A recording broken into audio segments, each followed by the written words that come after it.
Good morning, honorable members. Good morning, Chair. Good morning, honorable, Morning, Chair. and also Good morning, our Chair. stakeholders and officials. Good morning. Good morning, Chairperson. Good morning, Good Chair. morning. Good morning.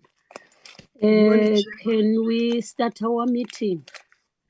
I can see that we are creating, but it will be confirmed after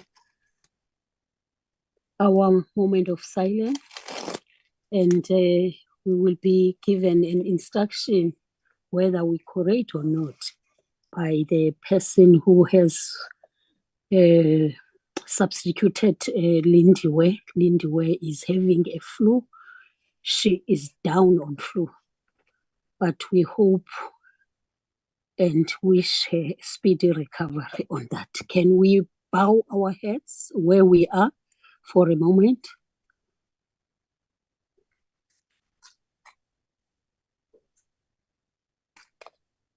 Thank you very much. Thank you very much, honorable members. The meeting is officially opened, and as I have already said, that Lindiwe is down on flu. So, in fact, she requested that someone is going to hold for her. Then we will hear who is that, and he will also introduce him or herself so that we can start our meeting officially. I know for a fact that I've heard that the DM is going to be part and parcel of our meeting, but let's hear who is in the meeting and who's not. Over to you, host. Good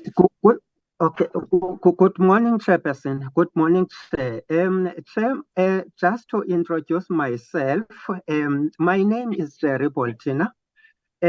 Officially, I am the Secretary of the Portfolio Committee on Tourism. And Chair has already indicated, I've been asked by Lindy and the management of the section to come and assist in this meeting of this committee. So I'm here in that capacity, Chairperson. Thank you, Chairperson. Thank you very much, Jerry Boltina. We are happy to be with you today, and we hope that we will continue our meeting as usual, and you will also be free to say whatever that you think needs to be followed in the meeting. Let's hear again who is in the meeting and also include the apologies on that.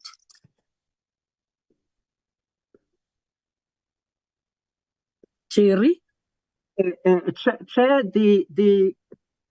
the apologies that I have in front of me up to now is that the Honorable Stock Chair is still on the flight, and Honorable Van der Merwe will leave the meeting early, Chair, and Honorable Sukas will not be able to join us due to prior commitments. Those are the three official apologies that are in front of us as of now, Chairperson. Thank you, Chair. Thank you very much, Jerry. DM, you are welcome in the meeting. We heard that you requested to present first so that you can also join the other meetings. And we understand our minister is in the cabinet meeting. Definitely there are tight issues that may tend not to attend because she usually attends and then leaves. You are welcome, DM. Then can I get the person who represents? Okay, I hear DM is talking. No, Chair, I was saying thank you very much for welcoming me. Thanks, dear. Can I get someone who is given a responsibility to inform us who is in the meeting from the side of the officials?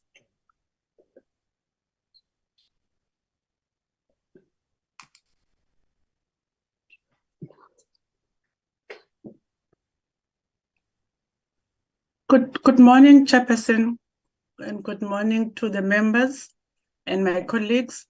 Yes, Chair, I have these following members present. You, Chairperson, Honorable Masango, Honorable Bulankulu, Honorable Aris, Honorable Van der Merwe, Honorable Peterson, Honorable Marais, Honorable Shongo, and Honorable Briet. Thank you, Chair. And I think we have a quorum, Chair, so the committee can take decisions if it has to. Thank you, Chairperson. Thank you very much, Yoli. I think the apologies have been put forward from the side of the honorable members. Maybe we have to accept those apologies. Can I get a hand that accept the apologies? And also, the apologies first.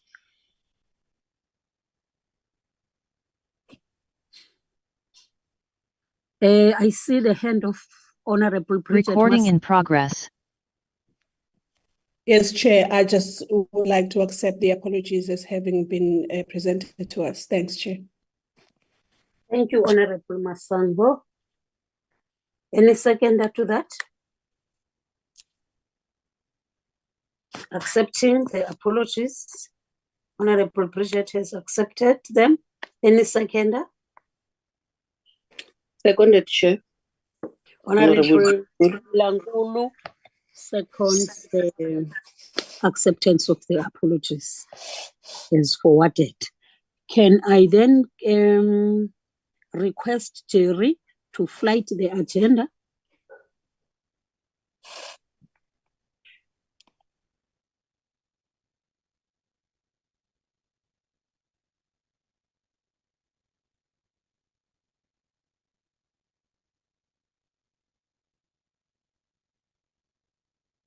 Thank you very much. Welcome. Remarks by Chairperson. Introduction by MPs and support staff. Apologies. Okay, apologies. We have managed to get them. But in terms of the welcome address, I don't want to waste time, honorable members, knowing exactly that we have to rush to the House today. Anyway, I just want to say it's still a loving month, or the month of love. So we still have to love one another as we used to do, and we did exactly that. So we are today on the day of the 29th. What is the day today? But is that day of the love? We need to love one another, and each on us eBhayibhelini, you must love your neighbor as you love yourself. Asimthanda umelwane wakho njengoba wena uzithanda. So we are doing the same. The unfortunate part is that organization, different ones, are doing or are celebrating or commemorating their manifestos, and also we do have some sort of bad news in other areas and in other organizations. We wish all those that could get those to have a speedy recovery, and also those that have passed away due to accidents and also sicknesses that are very, very dangerous to them. Let's pass our condolences, deep, heartfelt condolences to them. Otherwise, we wish all organization and everybody to have a success and very fruitful events during this time, especially during this month of the love.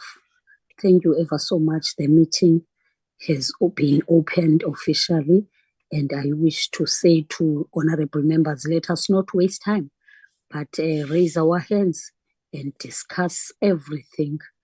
We mustn't leave no stone unturned, but we must try and make up the time.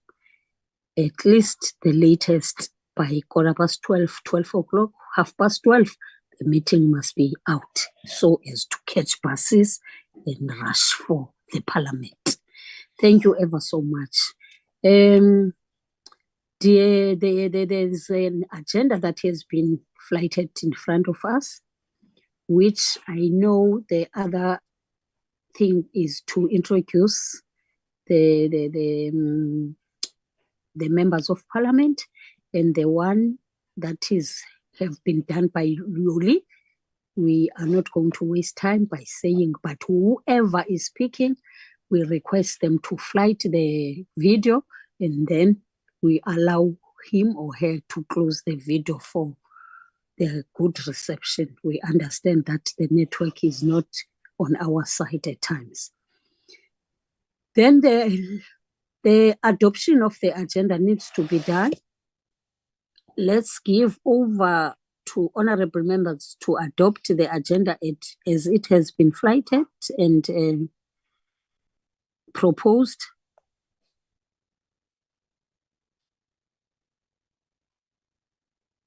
Honorable Bridget? Yes, Chair. I would like to adopt the agenda as has been presented to us. Thanks, Chair.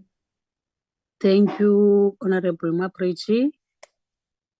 Honorable Kate Wilangulu, any seconder to the adoption of the agenda? Thank you, Chairperson. I do second the agenda. Thank you very much, Honorable Wilangulu. Thanks. Then, as I have already said, honorable members, that the department requested to be the one who will start to present, but we need to give the DM whatever that she would like to say to us, if there is need for it. But if there's no need, she will tell us that there's no need. Over to you, DM. Thank you very much, Chairperson. Chairperson, I will switch on and off the camera because of the network. I just wanted you to see that it's me. I'm switching off now the camera. Thank you. Okay, let you me start welcome. You let me are start by allowed. greeting you. Thank you very much. So let me start by greeting you and all members of the Portfolio Committee. And thank you very much for providing us with the opportunity to engage this very critical bill and older persons. Chair, from the department, I am accompanied by DDG Nana Mshongo, Nonhlanhla Buthelezi, and Paul Masemula from Policy and Legal Services, respectively.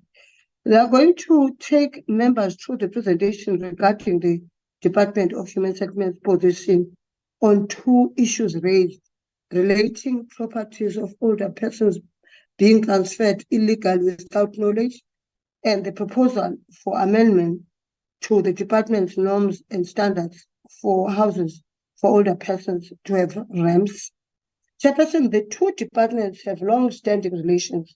As such, the Department of Human Settlements participated in workshops hosted by the Department of Social Development regarding older persons amendment bill. We also collaborated with Department of Social Development to develop the special housing needs policy, which also covers older persons. The bill came at a time when we were busy engaging different stakeholders on the draft white paper for human settlements. One of the key proposals of the draft white paper is the focus on vulnerable groups, and this includes the elderly. Where there are gaps, there is still time to consider how we can close them in the draft white paper. So we're here today, Chair, not just to provide answers, but also gain insight we can use to strengthen our position. Without wasting any time, Chair, as you said that today we don't have time, I will hand over to the DDG Nana Msongo. We will come at the end of the presentation if there are any clarities and questions. Thank you very much, Chair. If you allow me, Chair, I will hand over now to DDG Mhlongo. Thank you very much, Nana. And the chair. Thank you very much, DM. Let's hand over to DDM Mhlongo. Over to you, the platform is yours. Thank you, DM, and good morning to yourself. Good morning, Honorable Chairperson and honorable members, and thank you very much for the opportunity. I request then to switch off my camera. I just wanted to show my face. Once again, just to echo the words of the DM, we appreciate the opportunity to be part of this discussion, because not only does it serve as a platform where perhaps we need to provide responses, but also just to highlight some of the areas that we have already initiated in terms of strengthening the collaboration going forward. I am not sure if the presentation was shared, if it can be flighted. But I have my colleagues here, Ms. Buthelezi and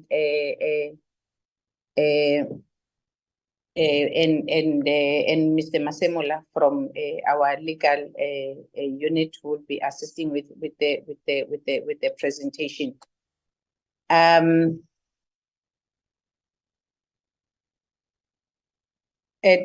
Do we have the presentation? I don't know, maybe from Secretariat, or I can just go through and highlight the issues maybe in the interest of time. If I can come in, Chair, we do have the presentation, but then I can maybe ask Jerry to make someone from your department, ma'am, to be a co-host so that they can flight the presentation. Okay. In the meantime, I think I will just highlight the key issues so that then we can have the discussion and to save time. Sorry, Nana. On my Yes, side, yeah. I'm with Kolelwa. Kolelwa can do that. Kolelwa Makas in the office. She can assist. Yes, thank you. Can you? Yes, do it? I'll continue in the meantime, DM, while they are doing. Thank you very much. Okay. So in terms of then the purpose of this presentation is really to provide a response. I think we had received from the Portfolio Committee a request through the Office of the Minister on two issues that were raised during the public consultative process of the bill on older persons amendment bill. And as the DM has highlighted, as a department, we also participated in those. But also above, the DM also highlighted is really just to appraise the Portfolio Committee in terms of other policy and legislative programs that are aligned to the issues that have been raised by the members of the public. I think then the first two slides, it just provides an overview in terms of the qualification criteria, which I will not really go in detail on in terms of what we currently have. But also we have, as the Deputy Minister has already highlighted, we have a white paper which we are reviewing in order to give effect to a new legislation that will focus on human settlements. So some of these concerns that have been raised will be taken into consideration going forward. I am now on slide number 5, and then I'm moving to slide number 6, if we can move on that. This is just also showing we have what we call a national needs register, which then begins to give us a picture in terms of where we are. Hence, we are able to estimate in terms of the housing backlog. But also, what is important for the purposes of the Portfolio Committee is to begin to indicate the age groups that we are seeing across the different provinces. Hence, one of the main areas that we're advocating for is that going forward, our focus should really to saying the older persons should be part of then the priority beneficiary going forward in order to deal with those issues. So it is one of the issues that we are proposing on the white paper, and also then it will take into consideration some of the aspects that have been raised. So if we move to slide number 7, I think the first question that we had received was the question around the transfer of older persons' houses or properties without their knowledge, which then leaves them homeless in the long run.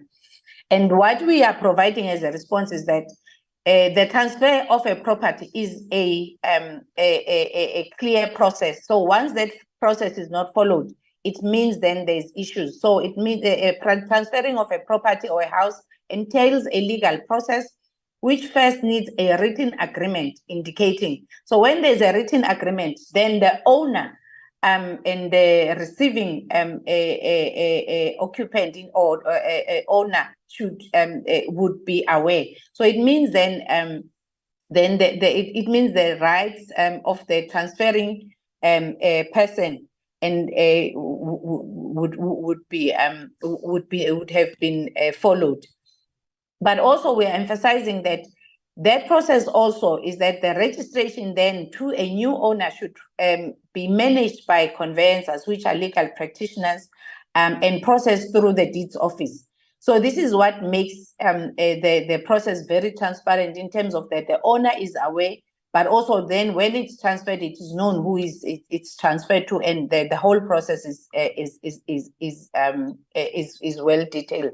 So in cases where then a house is transferred without the knowledge of the owner or the title holder, it is clearly then a fraudulent. It needs to be reported to law enforcement agencies.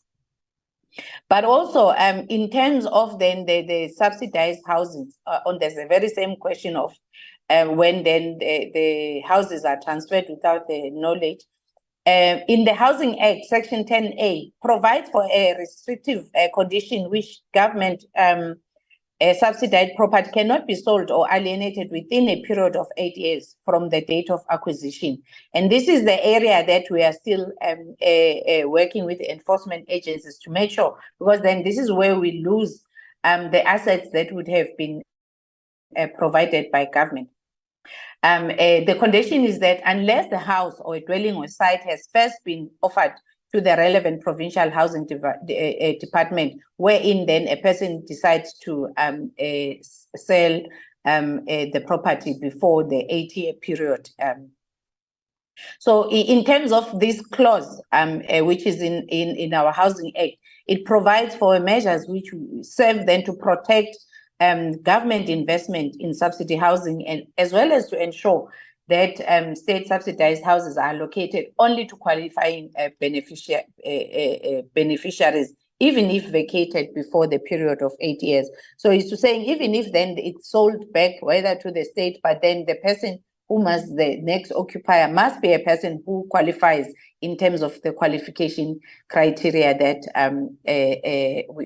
we are looking into.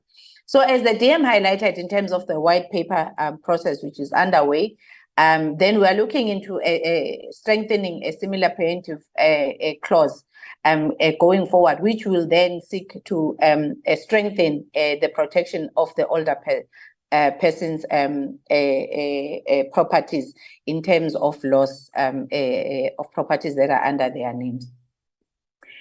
Then, Honorable Chairperson and members, the other question that was raised was in relation to older persons being built with houses with ramps inside toilet and bathrooms.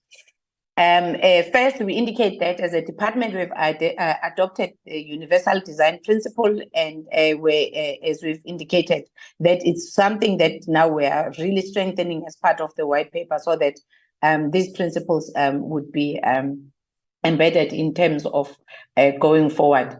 And then the current norms and standards in terms of the standalone residential structures where we provide 40 squares is that we're providing the 2 bedrooms. Currently, it's not a bath, but it is a shower and a hand basin. So what is not provided for is the issue of the ramps. But then the ramps and burglar proofs, what we have done is that it's currently incorporated for disabled people. So it's an area that then we will have to make a submission for the elderly going forward to have those ramps, considering that the older we get, then the mobility becomes an issue. So these are the areas then, as we have highlighted when it comes then, which I think now I am on slide number, my apologies, I'm not, in terms of the proposals, slide number 10. It's in terms of then the new areas that we need to consider in line with what is being proposed by the committee. Then we'll have to undergo the process of then costing such and then getting approval through the MINMEC going forward. But on slide number 11 is just to raise some of the other issues which have been noted by the department, where then there's been public comments or concerns around where people kind of rent a GOGO in terms of applications and allocations in what we end up having as part of our needs register. It's an area that we are looking into. And we'll be raising, because as the DM has highlighted, we already have an engagement with the Department of Social Development. We'll be raising those issues. And as the bill is proposing in terms of collaborations between the different departments, we are already having that a collaboration, chairperson and members. Then when it comes to slide 12, it's just really highlighting some of the initiatives that we are working on as part of the collaboration between the 2 departments, of which one is then a policy which is focusing on special needs, which has been approved going forward. I think then the next slides in terms of 13 and 14 are just highlighting in terms of what is then catered for on that special housing needs policy, which we are working into saying we should be launching very soon. So it provides the definition, but it also provides in terms of then who could be the beneficiaries. And we have highlighted that the older persons are part of then the beneficiaries that are prioritized as part of this policy. And then what also is highlighted is that what then can be funded, which is slide number 14, in terms of the current policy which has been approved. So then I think then the last slide is then recommending that the portfolio committee notes then the response that we have provided as a department.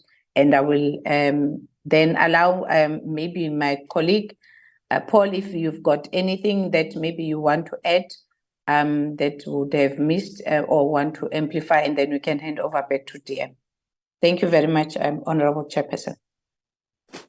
Thank you very much. Can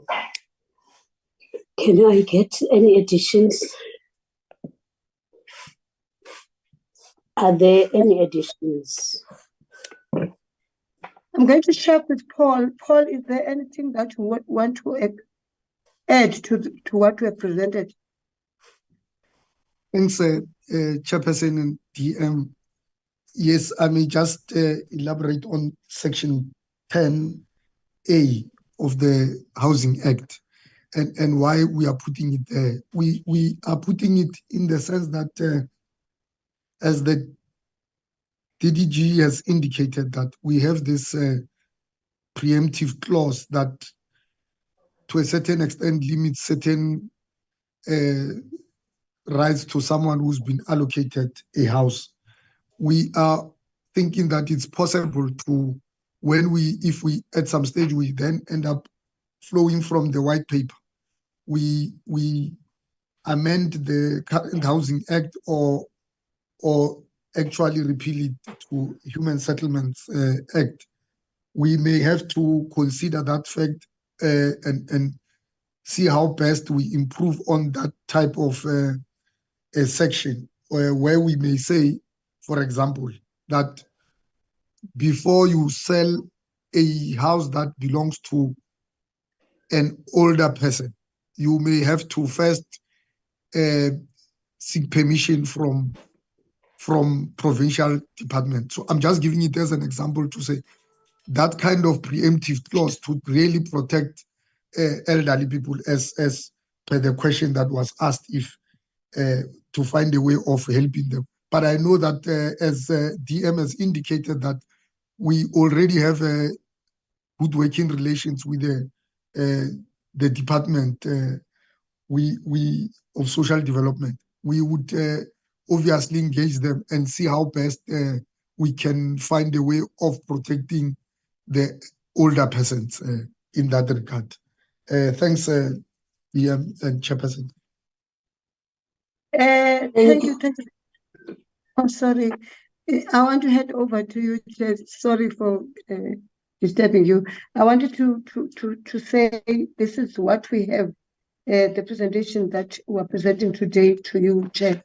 And again, Chair, I want to add that because of the crime, the Minister decided that we should, because people with persons with disabilities are unable to protect themselves when there is crime.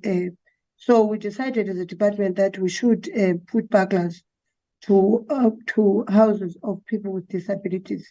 And it's something that I was asking myself whether the bill will also cover the people with disabilities, but we decided to put it in this presentation so that you know that the people with disabilities are covered. And we are also saying the Minister was on TV today talking about white paper, and that is also covered in most of the issues in the white paper. And this is our last day of public comment.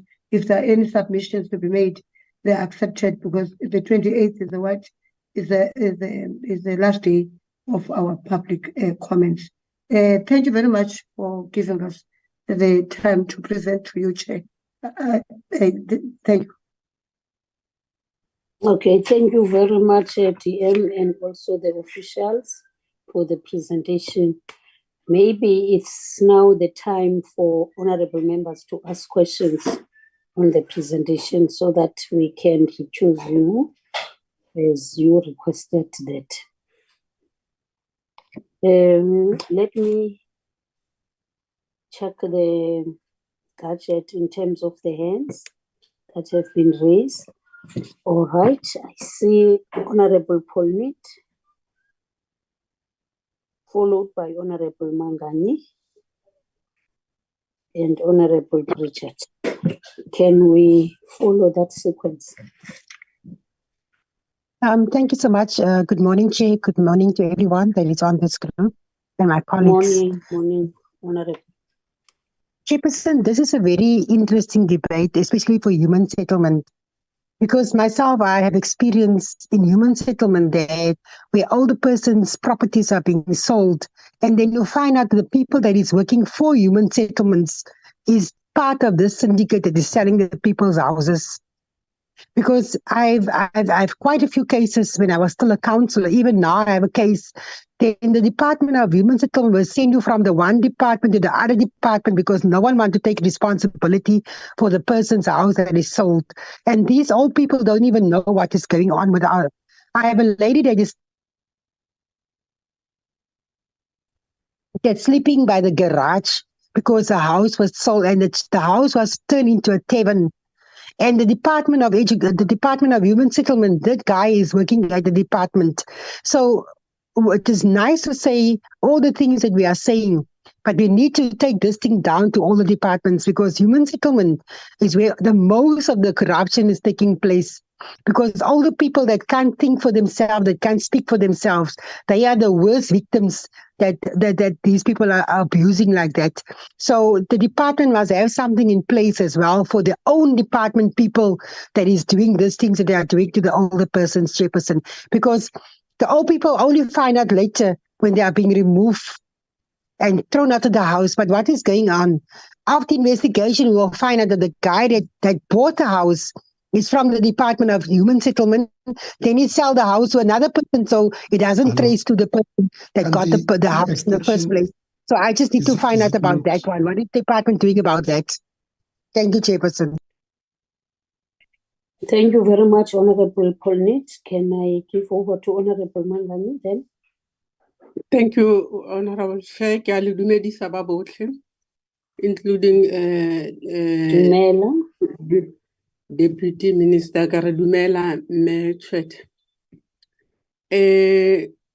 I wanted to get the clarity more about the issue that we are talking about of the house when it's allocated to the elderly. I'm like Honorable Polnit. I'm still fighting with the province and the municipality because the house that was given to two old pensioners in my area, they've been taken, they bring everything, bricks, whatever, all the things, and they come and take them and build the house in another ward, of which now these two old ladies, they can't get the house because their house, instead of being built in Moses Kotane Ward 17, is built in Madikwe. So the contractors try to come and rectify. And then he was told that he must not rectify, he won't be paid. So I just want to say, when we do this bills, we must strengthen them so that there must be no loopholes. Because for now, really, elderly people are out of their houses. And then we don't know what to do. Again, the other things that I just want to maybe ask, is this one of the older people that they have been staying in their houses when they were young, now they are old. But in other provinces, we'll hear that people have got the title deed. Now, where I stay in the township, where I stay in Mohas, I've never heard about it because they've been asking in my constituency why others are given the title deeds at the former Bantustan provinces. They get their title deeds. We don't get our title deed. I need to get the clarity on that. And then that one that I forgot the name because I joined late.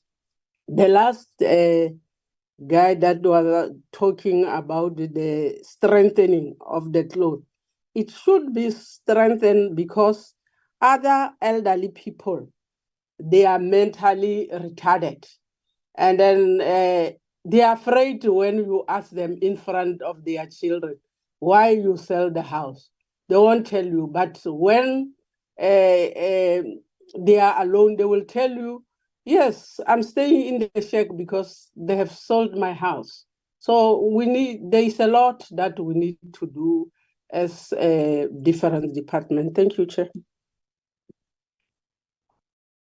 Thank you, Mayor Jay. My Bridget. Thank you, Honorable Chairperson, and good morning to everyone on the platform. I just would like to thank the Department of Human Settlements for this presentation. And my questions are more for clarity than anything else. First of all, being the slide that showed the overview of the National Needs Register. In the columns that we have the column that is called unknown, but it has the adults and it has the youth. I just would like to know what that means in layman's terms. because there are quite big numbers there. So one would want to know what unknown means. And the other thing, Chairperson, colleagues will recall that without exception, in every single province that we went to during the public hearings, the older persons were complaining bitterly about their houses being sold under their noses, as has been presented here this morning. And I want to believe that this practice has been going on for some time.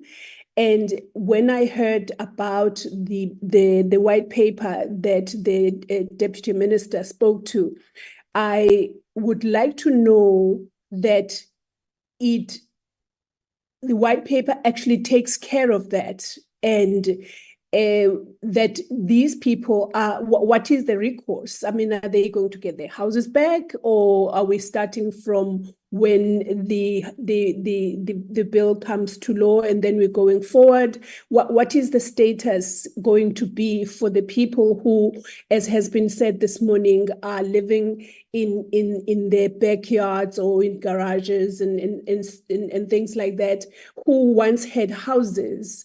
And how is this going to assist them? And also, I was quite excited to hear, on behalf, obviously, of the developments, to hear that there is going to be some incorporation of sort of the of things like ramps and things like that. Is that also contained in the white paper, or is it not it's something that needs to be in a white paper? It's just something that can be changed using regulations and things like that? Because also you got a sense during the public hearings that the older persons, by just the virtue of them being older persons, are saying, include us where you are doing any, anything that will help people that are frail, or people that whose mobility is getting compromised on a daily basis. So is this going to be an overall thing that is going to happen throughout?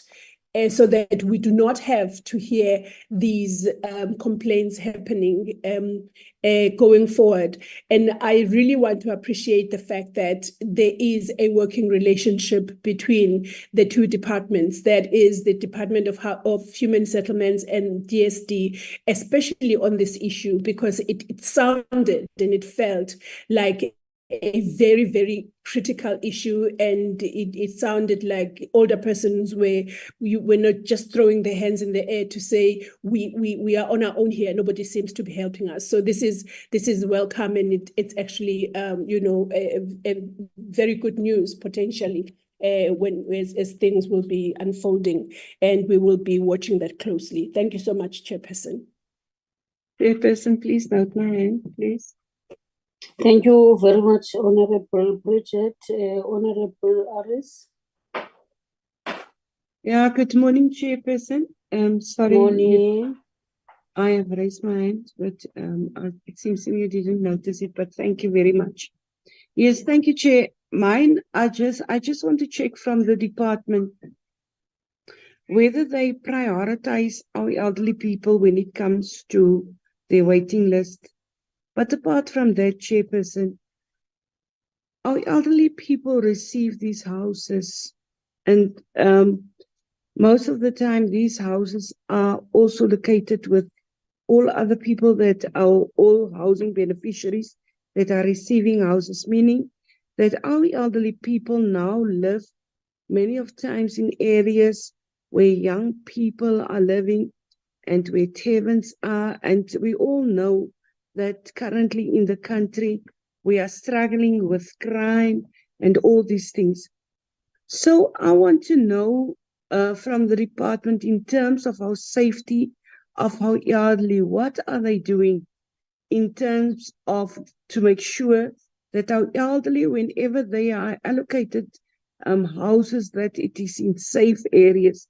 Or what are the department doing to get to a point where they say, listen here, this project, we are going to budget specifically for elderly or maybe for disabled people, in this specific area. And I'm not talking about these retirement, I don't know what you call it, these houses that they give the elderly.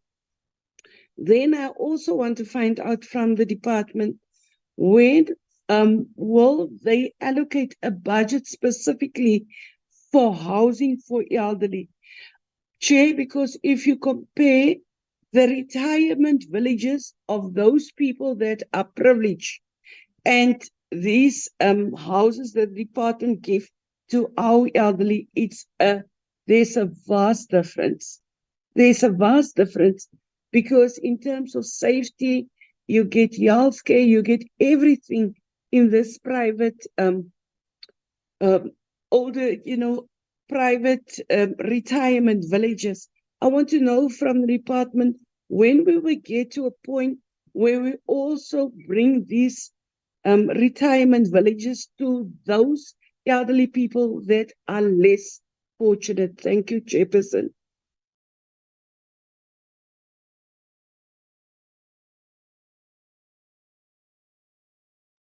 Chairperson, can you hear me? Yes, I hear you. Thank you very much, Honorable Aris. Maybe I don't see any other hand now. Bridget. Chair. Yes, and Honorable Wilango. Yes. You saying I was getting chair or Honorable Bridget. Okay. I'm so sorry, Chairperson. I had jotted the questions and I missed this one. I just would like to find out,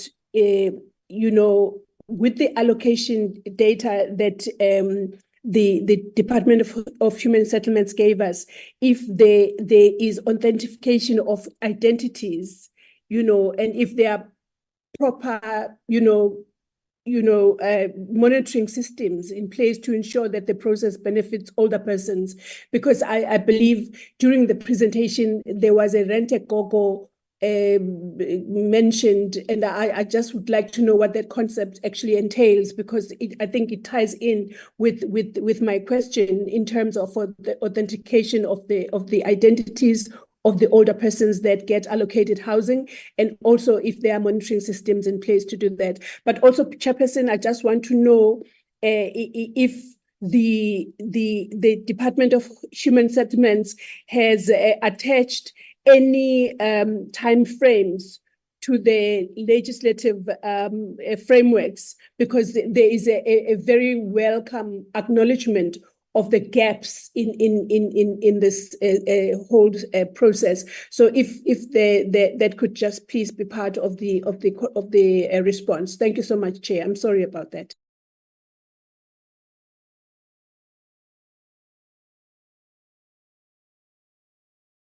Honorable Bilango. Thanks, Honorable. Hey, thank you very much, Chairperson, and good morning, everyone. Chair, just one thing. I had the response by the department, but what I wanted to understand a little bit better is this issue of transfer of houses to grandchildren without the knowledge of the elder.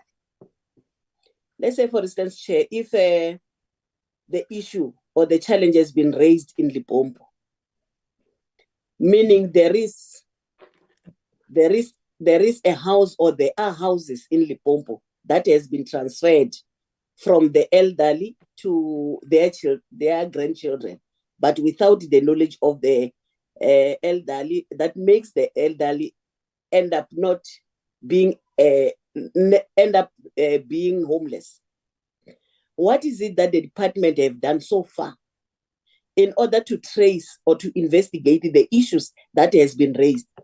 Because the manner in which I understand now is just, they're just saying it like it's a rumor, it's not there.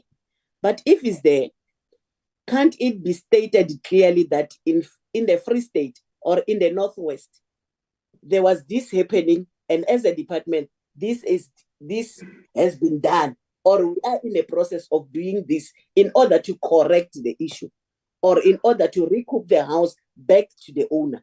That's what is lacking that I think I didn't hear.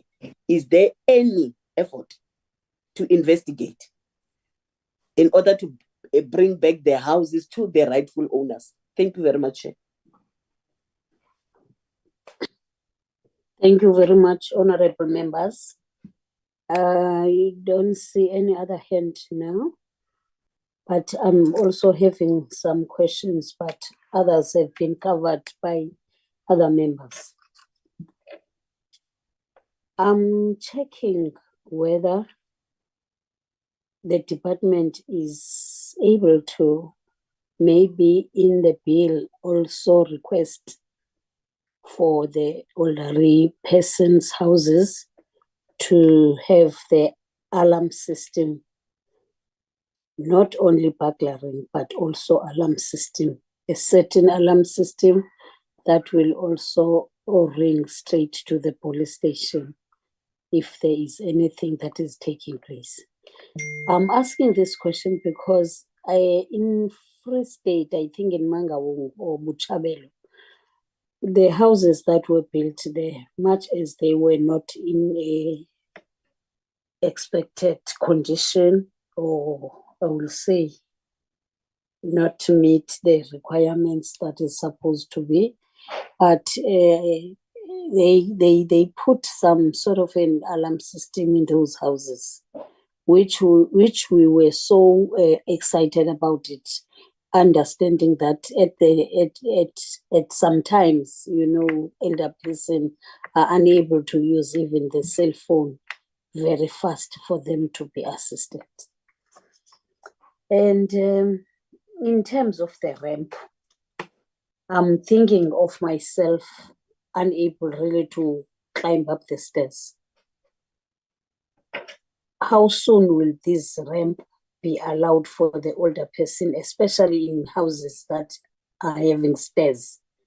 I understand for those that don't have stairs, but for those that have stairs, when do we think this ramp request will be taken forward? The last other thing, Mambilankul reminds me on their cry of saying that their houses are being transferred by the grands and by the children without their information and knowledge. Sometimes they just heard that they must vacate the house without being informed. How can we cap and try to stop that to happen? In most of all those public hearings in these provinces, there was a cry of this thing. Houses being transferred without their knowledge. Is there any way that we can be able to assist? The last other one, even if it was not in the presentation, can I get it clearly from the human settlement? When is this thing of the title deeds?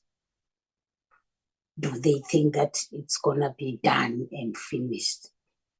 Because it's dragging and it's taking time. Once upon a time, when I served in the Portfolio Committee of Human Settlement, I knew for a fact that Human Settlement was saying they transferred the money to the municipalities or local municipalities to do this function of transferring and giving them the title deeds. But in municipalities, that hasn't happened. What is it Human Settlement is doing about that? And when do they think they will finish distributing or issuing these title deeds for each and every particular person, especially the elderly person? Because I think I belong to that category. I don't even have a title deed myself.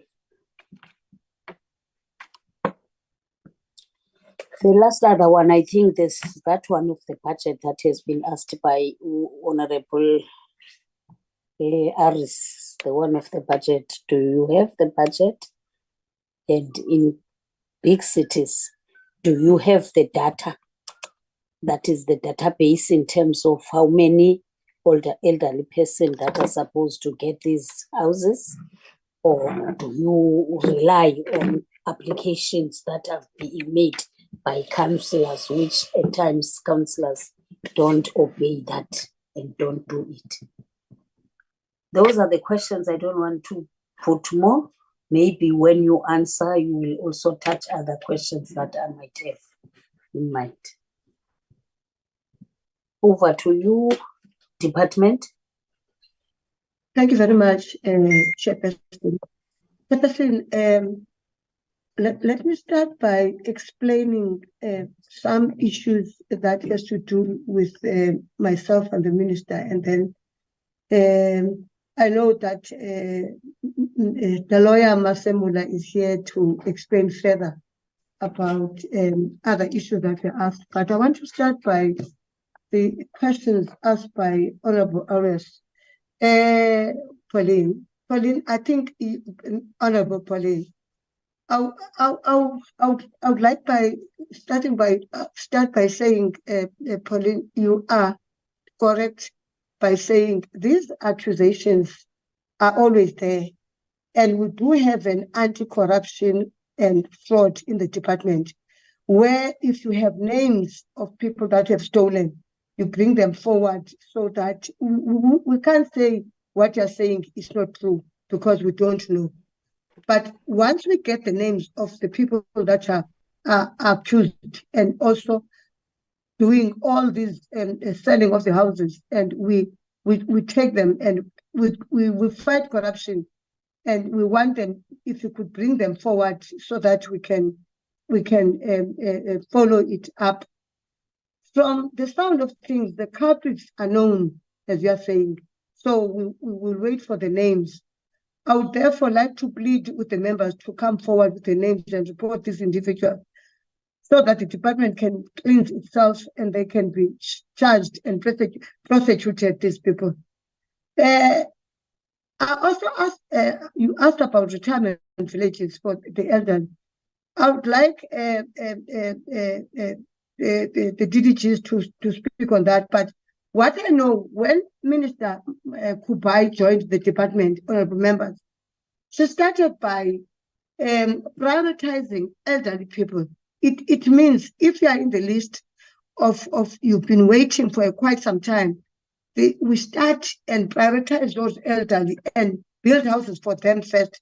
There is no specific money where we say this is for elderly, but we prioritize them from the money that we have, from the funding that we have. We prioritize elderly people.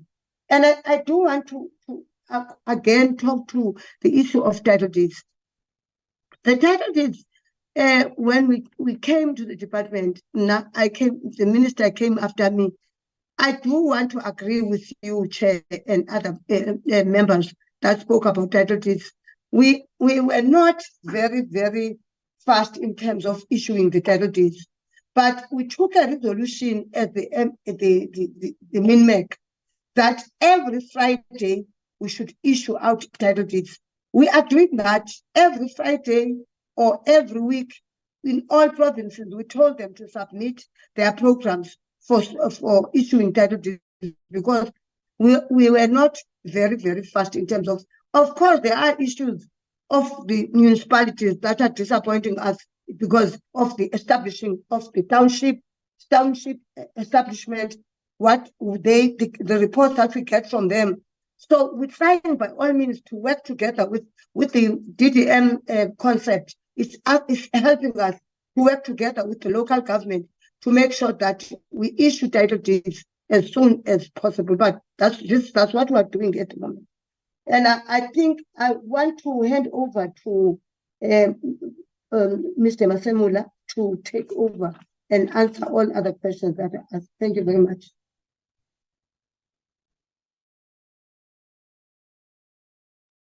Thanks, DM, and Chairperson and honorable members. I think on the issue of building a special area where it will be for older persons, honorable members, that might be also risky to do that because of the crime situation. Criminals will take advantage of the fact that this area, a particular area, it's elderly people and they might have challenges there.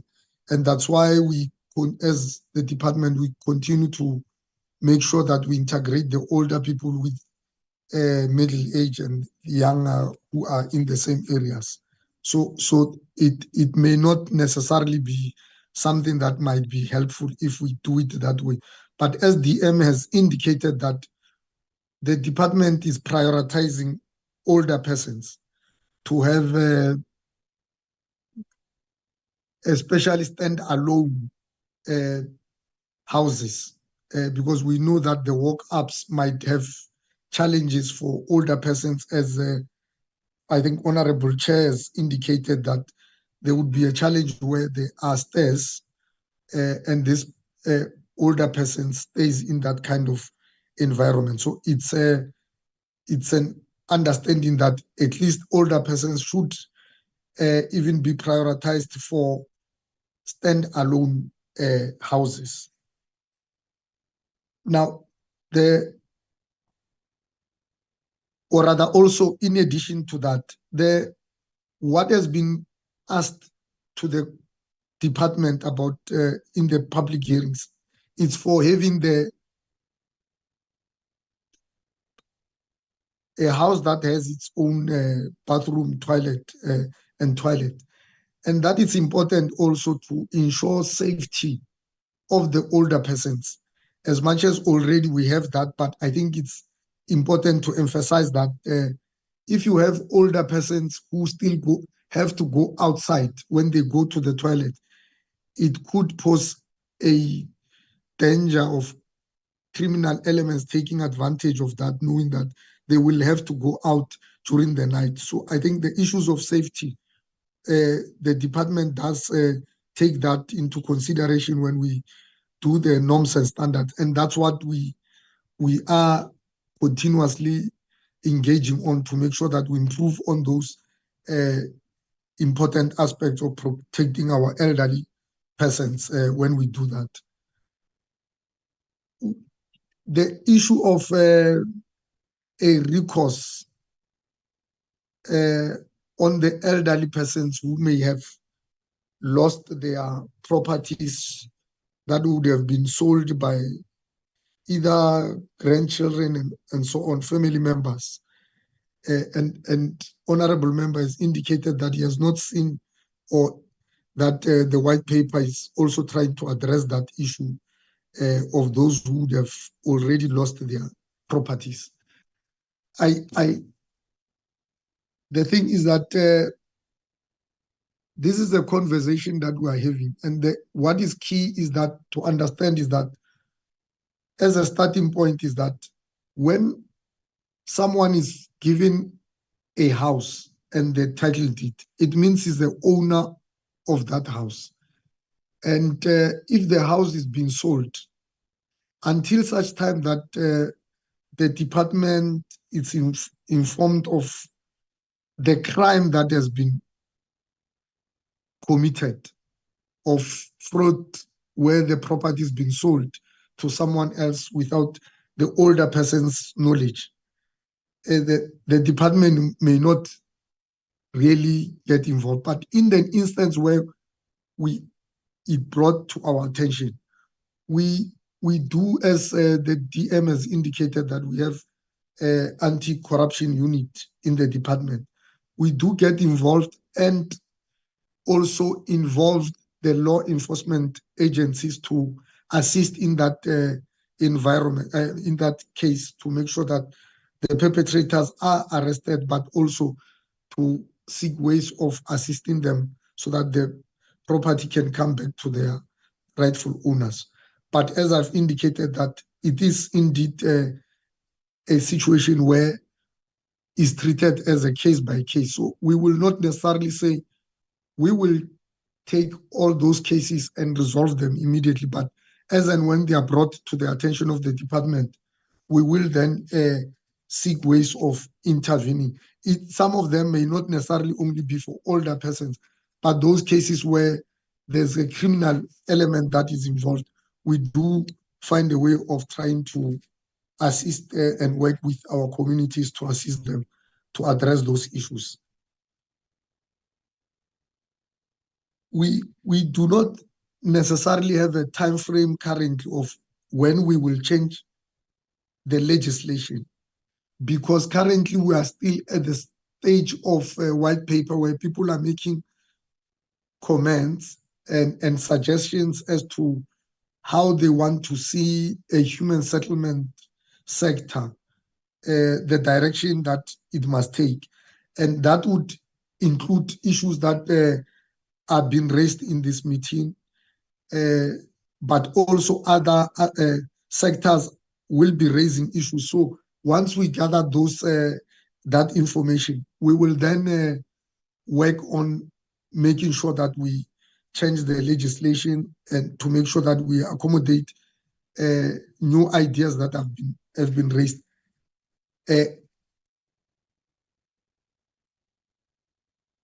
In fact, it is actually the priority for the department to ensure that we do make those, or rather we take those issues into account when we make a new legislation.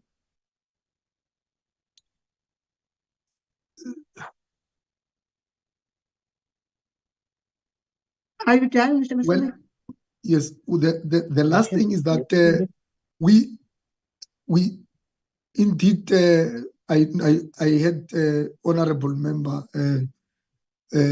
Masango indicated that it's a cry that we shouldn't be taking decisions without really involving elderly people. And I think clause 5 of the bill, that's what it's actually requesting, that there shouldn't be decisions that are taken on or that affects elderly or older persons without really involving them. And I think this bill does also, the bill is requesting that NPOs and NGOs should be also as stakeholders, must be now. It's no longer, because the current act only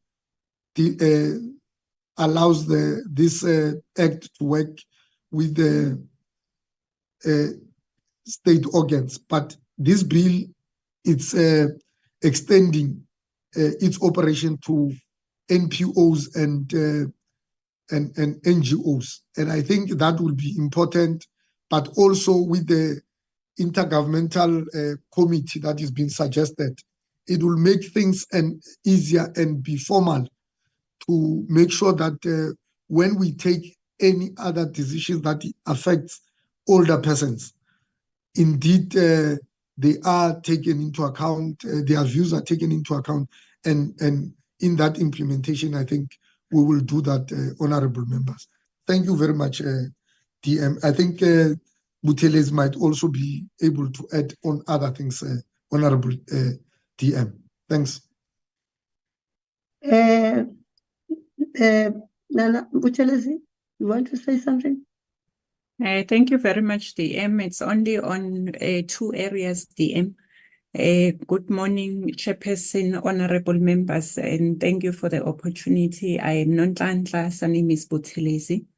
The part which I would like to respond to, it's the point around those aged persons whom have been deemed to be mentally retarded. In that regard, I think probably we will require a further collaboration with the Department of Social Development, such that we are able to respond properly in relation to what needs to be done, because the levels of illnesses, they vary. There could be those that maybe will be deemed to be state precedents, patients which should not basically be considered because of the nature of the level of illness. But because as the allocation gets done, it requires people to look at the sick notes that will be coming from the district surgeons. It does require that we collaborate in detail around that. The other area, DM, I thought I could deposit on, it's in relation to the systems. The question around what is it that we are referring to in terms of the slide where we had the overview. The information has been classified like that, given that in some instances, beneficiaries would not have given us the what gender. For the small, younger people, the issue will be the fact that they are acknowledging themselves as people who are transgenders. But for the older generation, it's information that would not have been captured on the system. I think I'm going to stop there, DM, and allow the DDG to proceed. Thank you very much. I think you are the last person, if I'm not mistaken. I think one of the issues that I see written on the chart, somebody was saying buildings that are there, we should use them. And I want to say buildings that are in towns, most of them, they belong to various departments, not to Department of Human Settlements. Some belong to municipalities. And I do want to add, Chair, by saying elderly people, I'm beginning to be stubborn, even me, because I'm 72 years old. The elderly people, they choose where they want to stay. You can't force them to go to a retirement village. And another thing, some people in our cultures believe that they want to be with their mothers until time of death comes. And I do want to say, we always listen to what the elderly people want. And our duty or our responsibility is to protect them. There was another question again, which was on the chart, that says, do we check if all the time if houses belong to the elderly? Like if I've given an elderly person a house, how often do I go and check? Unless there's a case that brought to us, elderly people are more than, I don't know how many there are in South Africa. For us to check every house, does this elderly people still belong to this? No, we don't work like that. But if there are cases that come forward, we deal with those cases. But I won't lie to you to say we go and monitor all elderly people in the whole of South Africa to check if houses still belong to them. But what we did, we make sure that once the house is taken, and this bill is going to assist us, that now we'll have a bill that says once you transfer the house illegally, we're going to deal with you. And this, we have now the bill that will help us to do what we want to do. And I want to also raise something that happened to my family. I was phoned by a cousin brother, a cousin sister, to say, my brother is selling my father's house. He's no longer staying with us, but we found abantu that came to us to say, that this house is sold. I had to assist them, only to find there are people. In fact, I reported this matter to both the human settlements in the province. There are people that own offices in Beacon Bay where they say to people, bring your houses to us. The government 2024 is next after elections is going to give you 250.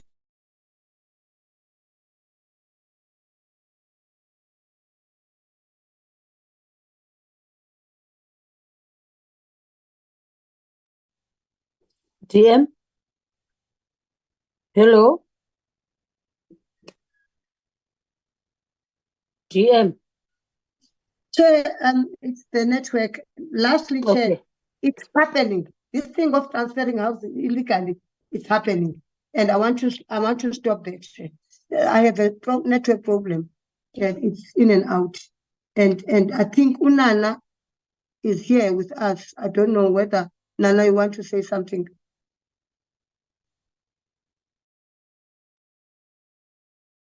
No, Nana is not here now. She has gone to another meeting. But that's the end of the presentation, Chair. Thank you very much. Thank you very much, Oh, DM. sorry, Chair. There's something that I want to correct something that now the white paper is extended to the 15th of March. As from today, we now extended the consultations to the 15th of March. Thank you very much. Thank you very much, DM and also officials. Honorable members, that's the presentation from the department. Can we then, if there are any other hands of follow-up, give them? Chairperson, Yes. can I just respond to what I don't know what his name is that have responded to my question in terms of when I was asking about this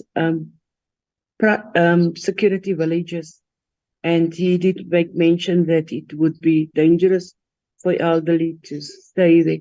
Let me tell him something. There is also safety because that villages have security fences. They have security. They must just think out of the box and to ensure the safety of our people. Our people, it is not a thing that the elderly will now be more open to criminal. They must go and look at the statistics of these private security villages that normally these people, rich people, can afford. That villages are very safe. And I want us to have that same concept for our people that are less fortunate. Thank you. Okay. Yeah, it's fine. You know, honorable members, other issues, they might not be able to answer it now or answer them now, but they will put their mind and their thinking on it, because the reality of the matter, it is exactly as you are saying, that even if the elderly person are being known that they are staying in this area, it must also be known that they are secured enough as much as they can, even if they have those alarm system that we're talking about and the burglaring system that they are talking about. But what is critical?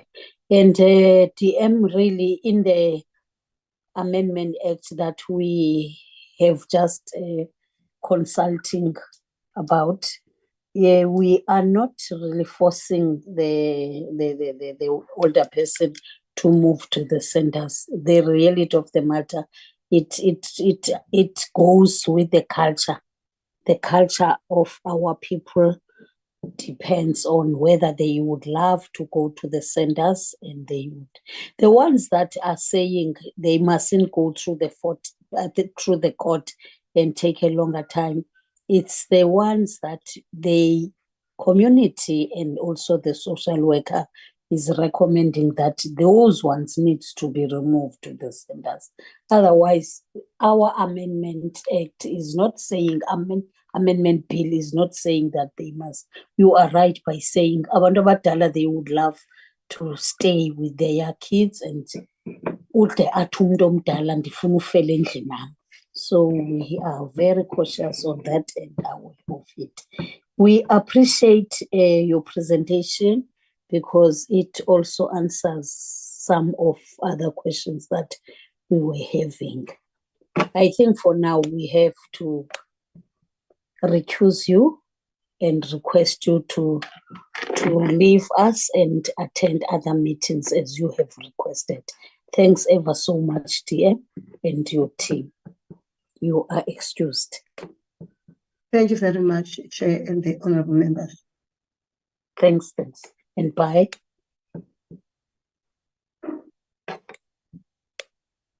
Jerry? Morning, Chair.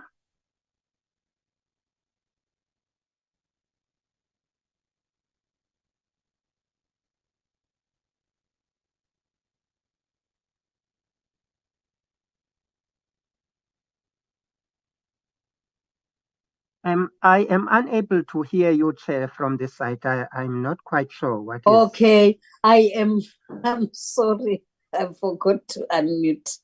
I'm requesting you to please allow the second presentation, which is SALGA. Okay, thanks, Chair.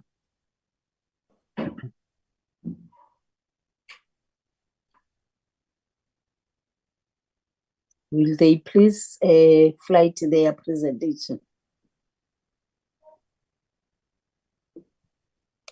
Good morning, Honorable Chairperson. I'm Nozibele Makanda. I would like to flight the presentation on behalf of Councillor Bokonzi. Okay. Good yeah, morning, Nozi. Long time.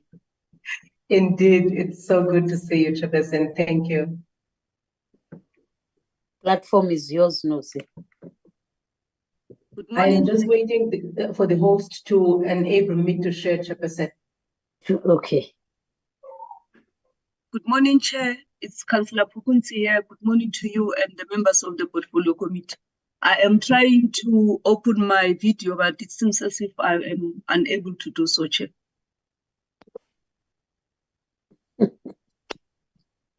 You were born before technology, eh? No, that's not the reason, Chair. It says the Zoom does not allow me.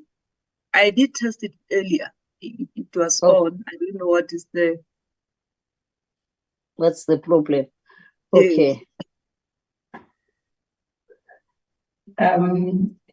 Sorry, Okay, Chair. Jerry, can you please allow I'm Nozibele, please, as a co-host. I cannot do it this side. Only you can do it. Apologies, Chair. Nozi. Yes, yes, yeah, will you please flight the presentation from your side? Yes, Chairperson, I'm ready to, but I just need the host, whoever is in control of the platform, to allow me. It says here, host disabled to participant screen sharing. But Lindy, who has the presentation, maybe she can help me to flight it on her side if this is causing delays.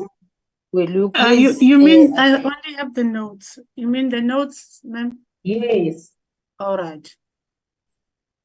The latest, Lindy. Thank you. The latest. The one that they are. Yeah, I've heard that, Nozi, you submitted very late yesterday, which is not accepted. My humble apologies, Chairperson. My humble apologies. Is this the correct one, ma'am? I'm not sure which one is the latest. No, sorry. Is this the right one? Yes, I that is believe the so. right one. Thank you. All right. Councillor Pukunzi. Chair, good morning and honorable members of the Portfolio Committee. I'm still struggling, Chair. I don't know really what is the problem, because I did test my video earlier when the meeting started. It was on, but now it seems as if I've got serious problems. If you permit me, Chair, I am going to proceed with what we are charged as SALGA to do in the Portfolio Committee. We really appreciate the platform that is given to us to come and speak to the issues that were raised during your public participation processes in various provinces, in various municipalities. That's our member municipality in the country. Chair, the committee, as I've said, that we are invited to come and respond to the comments and questions that were provided to us. In the issue raised relating to clause 3, 4, 5, and 12 on the municipal bills are not affordable to older persons, Chairperson. Our response is that in 2003, the Department of Minerals and Energy promulgated a free basic services policy to ensure a level of access to basic municipal services to poorer households who could not afford to pay for them. This policy determined 50 kilowatts per hour of electricity and 6 kiloliters of water to this identified household, Chairperson. The Department of Corporate Governance and Traditional Affairs developed guidelines for municipalities to develop their indigenous policies to implement the free basic policy services. All municipalities must develop, keep, and update an indigenous register. The free basic service policy provides for free basic water, free basic energy, free basic sanitation, and free basic refuse removal. The National Free Basic Service Policy provides that these services are to be administered by local government in line with the Municipal Systems Act of 2000, Act number 32. Chair, the basic services component of the local government equitable share allocation helps municipalities to provide free basic services like your free basic water, sanitation, electricity, and refuse removal services to households that fall below an affordability threshold to municipalities. Linking rates relief to twice the amount of the old age grant is family typical of targeting indigent in various municipalities. Municipalities use various targeting mechanisms for their indigency qualification, Your Honorable Chair. Many provide full exemption to persons on the indigent register. For an example, Cape Town, Nelson Mandela Bay, and Ekurhuleni have innovative sliding scale rebates for pensioners and disabled persons with varying numbers of income categories. The national policy has not changed since its promulgation in 2003 on the allocation for the electricity. The national policy has not changed since its promulgation in 2003 on the allocation for electricity, energy, and water and sanitation. Some municipality has over time increased the free energy component of 50 kilowatt to 60 or up until 100 kilowatt, and on water from 6 kiloliter to 10 kiloliters, Chair. The experience is that the policy does not consider the household size, and as such, in many instances, especially in townships, the 50 kilowatt and 6 kiloliter are inadequate, and where the conventional electricity distribution is used, these households are left with debts for consumption beyond 50 kilowatts. This has left municipalities with inflated debt books from people who will never afford to pay. Where meters are installed, most households bypass the system instead of buying electricity beyond the consumption of 50 kilowatts, leading to electricity losses. In most instances, this has led to people who qualify for these services feeling it is a waste of time for them to pay. In rural communities, the poor who mostly use electricity for lighting and cooking are identified, and ESCOM provides their energy. Where there is no energy and water access, alternative energy is provided to indigent households, and water harvesting and cattling mechanisms are provided here. The elderly whose household's income equals to 2 elderly people's income and below qualify for being indigent and getting all these benefits above. On the second question, it was there should be a separate dedicated queues and services for older persons. SALGA, we agree and support the request by the community members for separate queues for older persons due to their possible physical impairments and based on the reports from the public hearings that older persons get pushed on the queue. These queues should then also accommodate persons with disabilities. However, Chair, the implementation of this initiative must be determined by the human and infrastructural resources available in a municipality. This is a part of mainstreaming the vulnerable groups, in this case, the elderly. SALGA will advise and support municipalities to mainstream the elderly as one of the vulnerable groups, Chairperson. The next one was on municipal workers are not trained on how to deal with older persons. SALGA provides regular support and advice to municipalities on the conclusion and mainstreaming of vulnerable groups, Chair. As part of the support and advice provided by SALGA to municipalities, SALGA will collaborate with relevant sector departments such as the Department of Social Development so that the communication sensitivity towards older persons improves at the local level. SALGA professionalization program of the sector will also investigate this aspect, which include the Batupili principle, Chairperson. And there was the other one that speaks to the NPO running old age services centers for the older persons operating from municipal-owned buildings are struggling to obtain lease agreements from municipalities.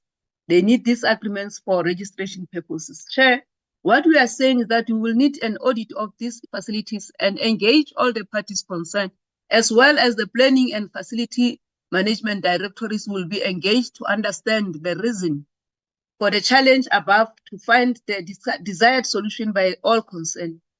In some cases, Chair, the NGOs are refusing to pay the minimum lease required by the municipalities, and there's no formal agreement that obligate any party. Some of the properties belong to sector departments and have nothing to do with municipalities except payment of municipal services, which is sometimes a challenge, Chair.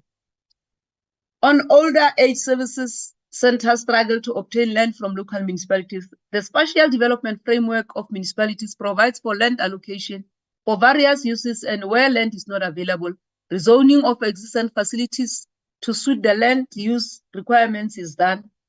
A consultation process is undertaken annually to review the SDF mainstreaming of elderly needs in this regard will need to be followed up, Chairperson.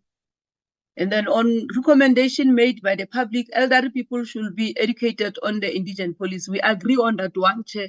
But what we are saying again as SALGA is that municipalities embark on annual consultation and communication of the indigent registration season. Ward councillors with ward committees also assist in identifying them in the communities and communication the registration periods. As now we are starting that particular registration process, Chairperson. The registration is done in municipal facilities, including walk-ins on offices. SALGA has plans to support municipalities to improve community awareness of indigent policies in the 2024-25 financial year, as well as digitalizing the registration processes. Consolidation data from various departments like Home Affairs, Department of Social Development, and SASSA. We support special focus on the elderly people, Chairperson, as SALGA. On the municipal workers should be trained on how to deal with older persons. I think this one is repeating yourself, but we are saying SALGA provides regular support and advice to municipalities on the inclusion and mainstreaming of vulnerable groups as part of the support and advice provided by SALGA to municipalities. SALGA will collaborate with relevant sector departments, such as the Department of Social Development, the Department of Women, Children, and People with Disabilities, so that the communication and sensitivity towards the older persons improves at local level. And then the other one was that there should be sign language interpretation at municipal offices. With sign language now being the 12th official language in South Africa, SALGA will continue to create awareness of the need for sign language skills in municipalities. Furthermore, SALGA will engage with the Department of Women, Youth and Persons with Disabilities, the Department of Corporate Governance and Traditional Affairs, and other stakeholders to assist municipalities in identifying options. It is an expensive exercise, and partnership with disability sector will be needed not only to focus on sign language, but extending access to municipal information meetings and programs to all levels of disability, Chairperson. And then it says that SALGA need to indicate readiness to implement the proposal contained in the bill. On the amendment of clause 1, and then explanation is that the bill proposed an amendment to the definition of residential facility to include private, public, independent living, assisted living, and frail care facilities. Our comment is that the definition does not change the role of local government for residential facility change to independent living facility. Local government will continue to play the role of municipal health services by, amongst others, conducting inspection of facilities in line with applicable norms and standards, ensuring environmental health and safety compliance with bylaws, monitor and operation of the facilities for adherence to standards and registration requirements, issue health certificates to facilities that comply with requirements. Clause 1 also, it's on the bill proposes an amendment to the definition of means structure consisting of the sector department and other stakeholders. SALGA supports the amendment of clause 1 and clause 3, which introduce an interdepartmental structure to integrate coordination and monitor the effective implementation of the Act in order to address the poor coordination and intersector collaboration challenges mentioned in the memorandum on the objects of the Older Persons Amendment Bill, Chair. With use of minimal resources, it is important to note that mainstreaming does not mean that municipalities should be directly providing services to older persons, but service provision through mainstreaming in local government can be achieved through the municipality playing different roles, including being a doer, a facilitator, and enabler, and coordinator of services. SALGA will continue to advise and support municipalities in the implementing of Older Persons Bill in terms of the local government mandate, which includes the following: on the role of a doer, the municipality can directly provide services to older persons as it aligns to the mandate of local government. Activities that will be embarking on: inspection of old age homes, provide services to older persons as part of the indigent. The bylaws are sensitive to must develop bylaws that are sensitive to the needs, create an enabling environment for their participation in the IDP processes. And then enabler, the municipality can enable other sectors, your NGOs and the private sector, to effectively deliver services to older persons. Municipalities can provide municipal buildings to be used by NGO and other government departments, directly rendering services, create a supportive policy environment, Chairperson. And then on the coordination, we are saying that municipality can act as a protector to older persons, coordinate activities of other role players to ensure that older persons are not compromised. And then the activities that we'll be doing is that coordinate the work of NGOs, providing services to the elderly people to ensure that there is proportional spread across different areas, facilitate establishment of discussions forums for older persons and young people to preserve cultural integrational programs. We are also saying that work with the other partners to establish financial management programs to reduce vulnerability from loan sharks, as we all know that our older people they are cuts because of these conditions and the culture that they cannot let their grandchildren die. They end up being in the loan sharks because they want to protect their grandchildren. On the connector, we are saying that the municipalities can also play a role of linking up and referring older persons to the service providers according to their needs. And we are saying the activities that we'll be doing as SALGA is the establishment of user-friendly help desks in municipalities to provide information to the elderly people as a referral point. In conclusion, Chairperson, we are saying we will fulfill the above-mentioned rules, requires the service provision for older persons is consciously integrated in municipal planning and processes. And this can be done through the integrated development planning process where issues, priorities, projects, and budget are determined, Chairperson. We really want to say we are honored and we support the bill as it's in the process of being amended, Chairperson. We'll try our level best as SALGA to make sure that our municipality do assist on many issues that has been raised. As all of us, we are aware that our municipalities are faced with challenges of non-payment of services. But our elderly people, Chair, as a case stand, even in the municipality where I come from, if I have to cite that particular example, we have taken a resolution, a policy that says that all elderly persons that are on the indigent, they will be there. They don't have to come and review from on a yearly basis as we are doing it. But what we need to do is to confirm as to whether the elderly persons that are residing in a particular residential area are still there. If an instance that they are no longer there, then it's only then the process that will start off ensuring that the indigent registration that kickstarts. But if and only if they are elderly and their grant combined fall within their indigent registration, they qualify, Chairperson. Thank you so much. Thank you, Honorable Councillor. Nozi, any additions? Honorable Chairperson and members, thank you very much. I have no addition, Chairperson. She has covered all the issues that we wanted to raise with the Portfolio Committee. Thank you. Thank you very much, Honorable Nozi. Can I request that the honorable members ask questions from the presentation done by SALGA? Oh, Honorable Letitia, is it an old hand or? No, it's fine, Chair. It can be a new one. Okay, it can be a new one. I like that. Okay, if it can be a new one, can I give over to Honorable Letitia and then followed by Honorable Polmit? Yeah, thank you very much, Chairperson. Chairperson, we did hear in the public hearings the cry of our elderly people, specifically for this elderly centers and the issue of land. So I really want SALGA to look into this specifically because you find, let me just make an example. In George, for instance, there's one center where these people can go. When you look at the population size, it is, I don't know, more than 100, 200,000 people in George.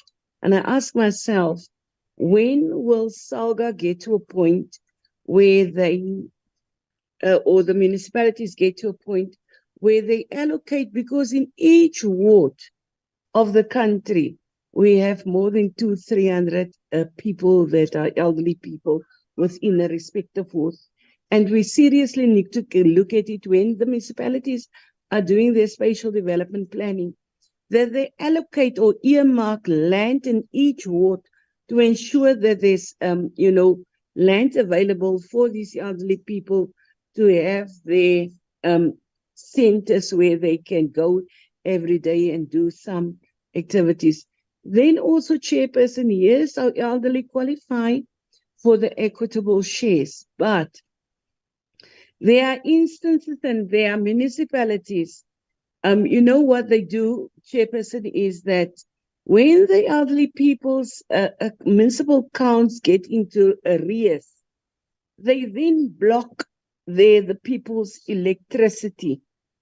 But not only that, for example, if a person go and buy electricity for 100 rand, they then take about 50 rand for the arrears on the account.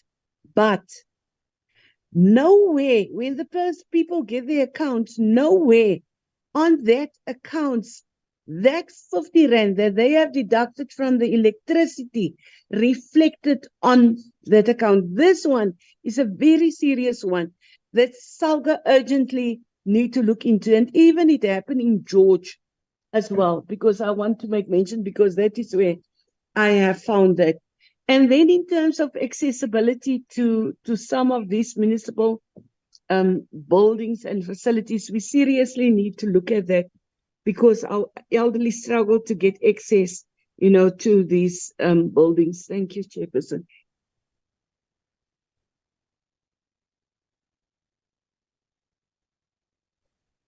Hello, honorable members, can we give over to the Honorable Polnit?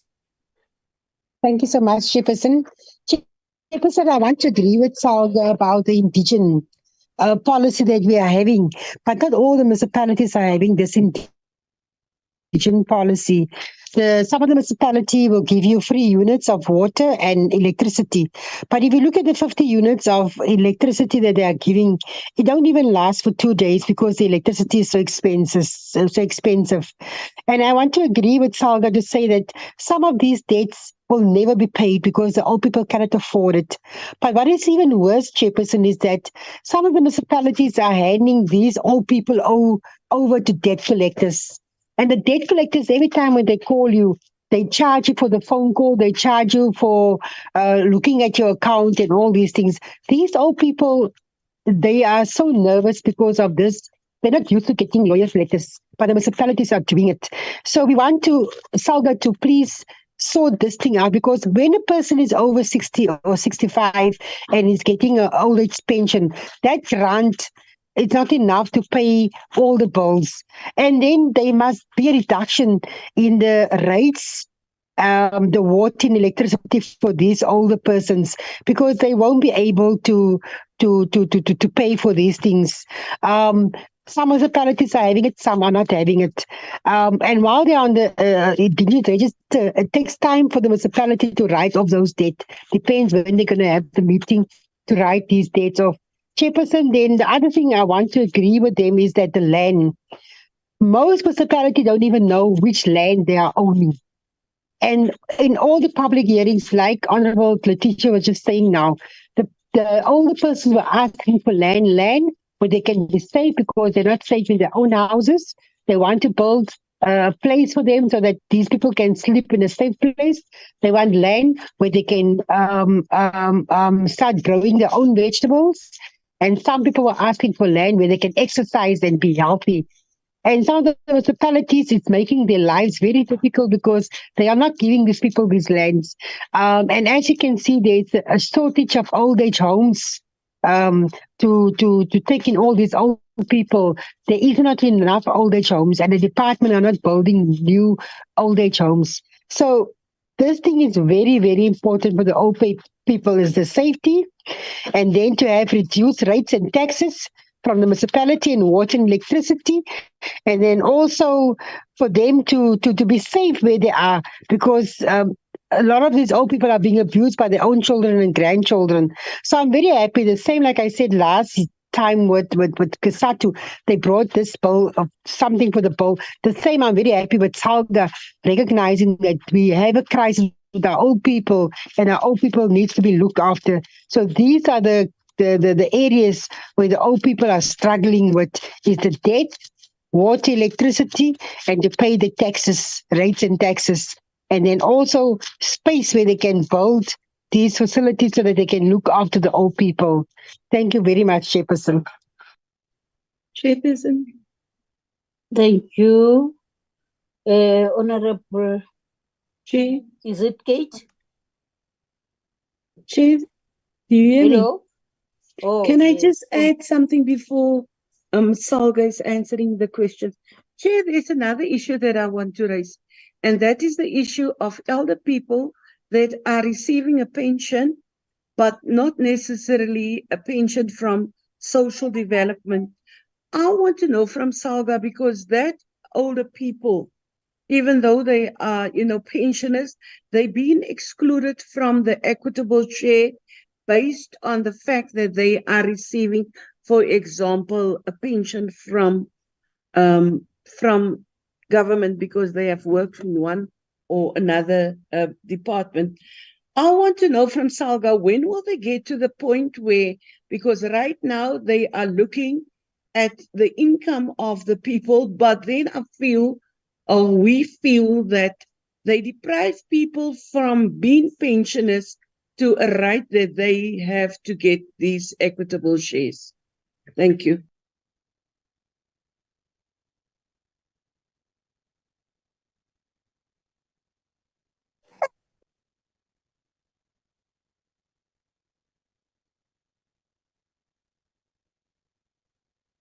Honorable Aris, thank you, Honorable Aris. I don't see any other hand. Honorable Nozi, Honorable Nozi. Thank you, Chairperson, and again, greetings to you as well as the Portfolio Committee. And I also greet my leader there, Councillor Pokonzi, and the colleagues in the platform. Honorable Chairperson, let me appreciate the questions and the fact that the members do agree with some of the critical points that we have raised. And maybe let's start with the issue of allocating resources like land and facilities for the elderly. Chairperson, indeed, as we have indicated, we do have a spatial development framework, and indeed, all municipalities do have a spatial development framework. And in that plan, there is indication of what land belongs to whom and what plans are there for that land. And most of the time, then municipalities can only plan for land that belongs to them. And in instances where the private sector does submit its plans to the municipality, then such plans get incorporated into the municipality's spatial development framework. And as such, then everyone gets to know what is happening in the pieces of land available in a municipality. Then perhaps there could be issues of, because again, the SDF gets updated on an annual basis, Chairperson, so as to update into on issues as of land ownership, as of the changes that may have happened in the land use, as also to incorporate new plans and proposals as time is going on. Now, indeed, it is not necessarily the responsibility of the municipality then to provide for facilities. because whilst the municipality does have public facilities like halls, art centers, libraries, etc., and some municipalities actually do own some of the old age centers, and as such they are able to run them, and then sometimes in partnership with the Department of Social Development. I do agree that day care centers are necessary, but it would be difficult to then burden municipalities with that, other than to say that the elderly, the forum of the elderly as existing in most municipalities then should determine where the centers are and who then is going to help them to run the centers. And if they are opting to use municipal facilities, then they reach agreements with the municipalities on how then and what times they're going to operate in those. But it is mostly social development then that would have daycare centers for the elderly, so that they can practice their crafts and they can keep each other's company, each other company. And indeed, maybe it is a weakness in government failure, or a weakness in government in terms of planning for the needs of the population, as the population pyramid would indicate how many elderly are at a given period, so that then you know that there will be a time when you will need most, in terms of the allocations, you'll need most more old age homes. So that remains an issue that then municipalities can only hope for collaboration with other sector departments to be able to address this, because it's a burden that they cannot really hold on their own. Now, on the free basic services, one of the reasons that we thought we should go to town, Chairperson, in terms of explaining the policy, is also a concern that we have as SALGA, that from experience, municipalities provide according to the guidelines of the policy, but they had to, especially the metros, they had to then realize that 50 kilowatts is not adequate. 6 kiloliters is not adequate, because some of the households are big. And so they would allocate a little bit extra outside the national policy. And they would have their own, and now you will have municipalities then kind of differentiated depending on their capacity and the available resources from their own revenue. And remember, revenue collection remains a very serious challenge in municipalities because of the loss of jobs, as well as the aging of the population in some of the smaller municipalities, where you'd find that most of the youth and working population are not there, but it's only the elderly and the unemployed that live in those municipalities. Then it becomes a challenge to collect revenue, and thus even it affects then some of the own revenue that the municipality will be using to provide for extras over and above the national policy. So what SALGA has done, we recently had about 4 weeks ago, Chairperson, we recently had a workshop where we brought all these departments. We brought the Department of Minerals and Energy, COCTA, National Treasury, as well as some of the private sector partners that are in the energy sector, because electricity is the biggest challenge, and municipalities are suffering major losses in as far as electricity and water. And so one of the things that we then discussed was that how can there be a national policy that does not provide for escalation in terms of what would be the needs of the communities? Whilst the 50 kilowatts is appreciated in rural communities where the poor have minimal use of electricity. But the reality is that in rural areas, people now are building bigger houses, and they're buying more appliances. Even the poor themselves want to make their lives easy by buying more appliances. So 50 kilowatts will agree, Honorable Letitia, that it is not enough. Hence, some municipalities are trying. So what we're trying to do as SALGA, we're trying to bring in standardization, because even though some municipalities have increased the kilowatts, they are suffering. Like the city of Cape Town has been providing for everyone standard free, but it is no longer sustainable. They are not affording that, and they're even considering that even the 50 kilowatts is too much if they are going to continue. So they are now starting to establish targeting mechanisms to provide. So you'll realize that the national policy provides that the minimum, or rather the maximum for qualification as an indigent is 2 pensions from the state grant.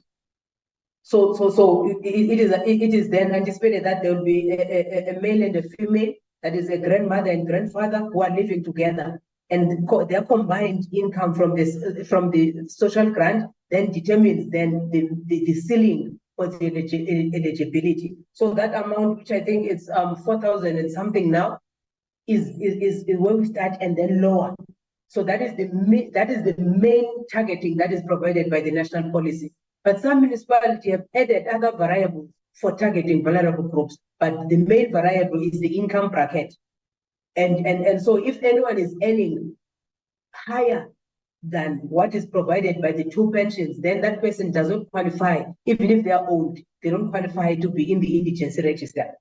So in some municipalities, even provided for example, for a rebate on rates, they would determine that a person is indigent if their house value is 500 and below. Like that is the City of Cape Town example. If anyone who lives in a house 500,000 and below, then that person then qualifies for rate rebates as provided for by in the indigency policy. Kokstad is a different, funny enough, you'd expect, of course, the property market in Cape Town is far expensive than Kokstad. So Kokstad has also added the variable of housing prices. So 800,000 and below, all of those qualify for rebates in rates. So that is then the service provided by for the elderly. Now, one of the things then that happens as a result of the policy, as I think we've explained it in the presentation we made, that the 50 kilowatts and the 6 kiloliters are not adequate, and it leaves the elderly with debts.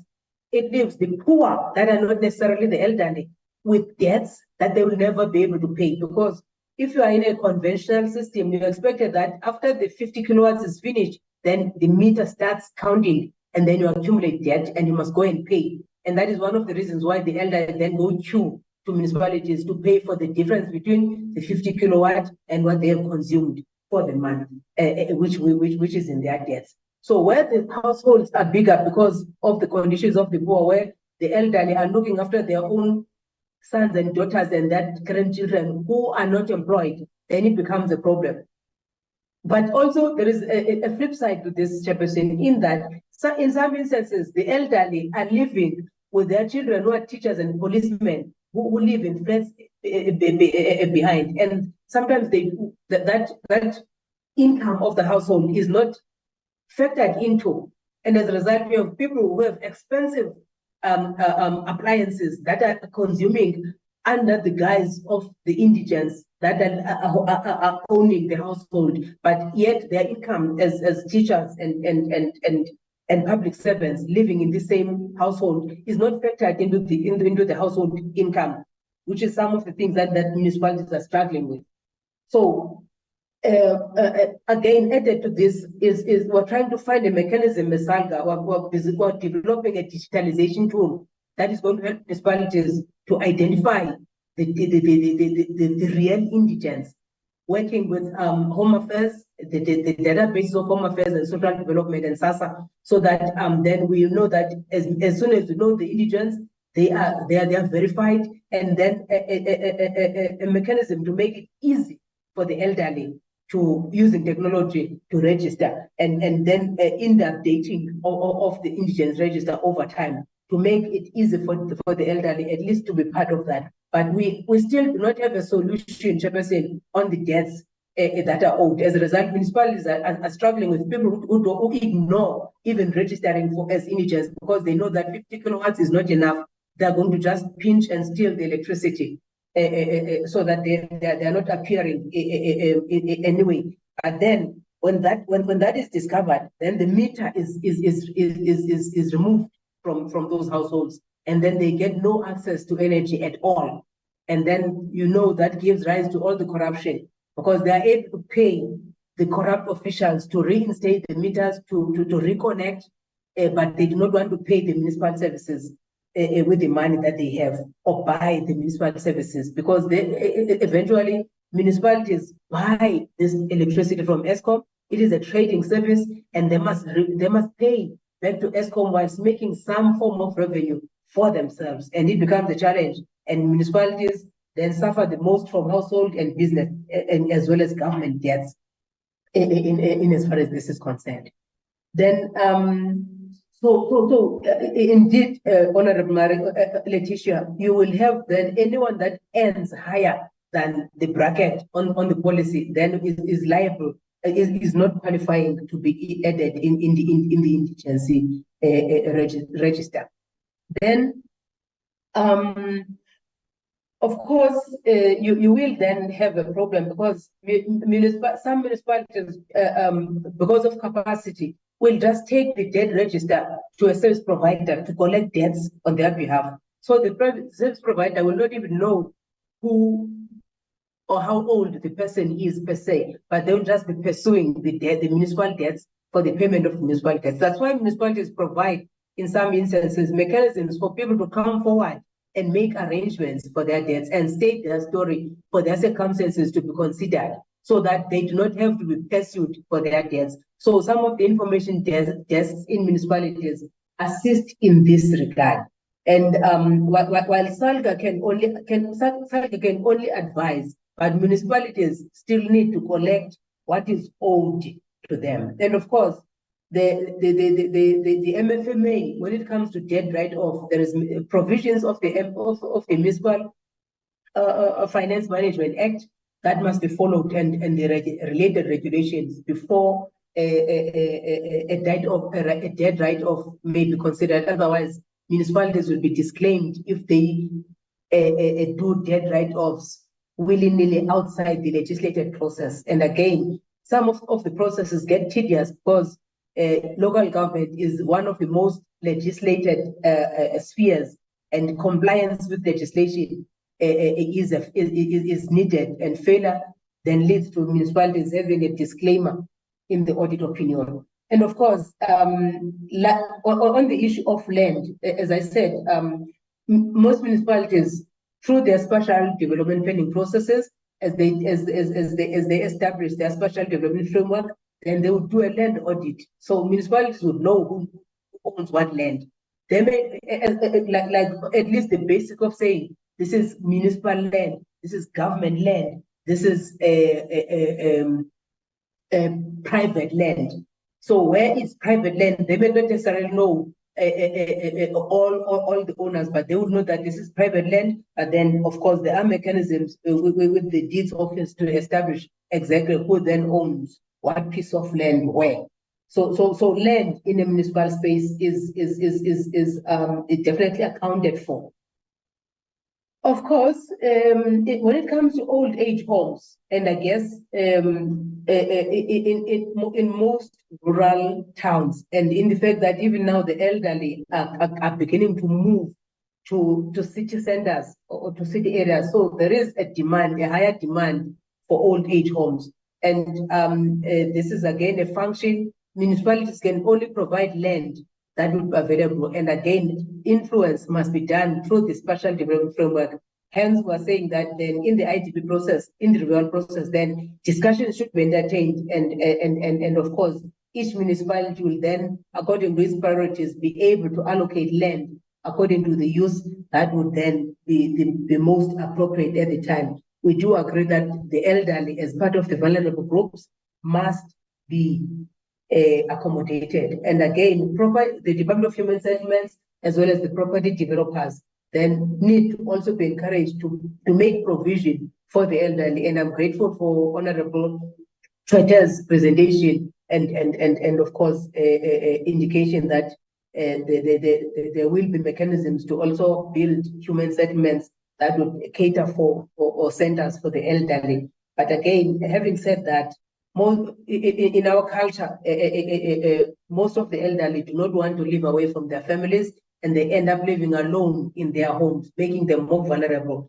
They regard being sent to an old age center as being thrown away or neglected by the family. So it's only the affluent types that still are willing to go to these centers, unless then a threat on their safety has been terribly affected, then are they willing to move? Which is some of the things that then in the smaller municipalities remain a challenge. But I totally agree that the higher the percentage of the elderly in the community, the more all planning should also accommodate their needs, including municipal plans. But this collaboration that is being proposed will also be able to bring this to the fore. Thank you, Honorable Chair. Thank you, Nozi. Can I get honorable members if they would like to have a follow-up?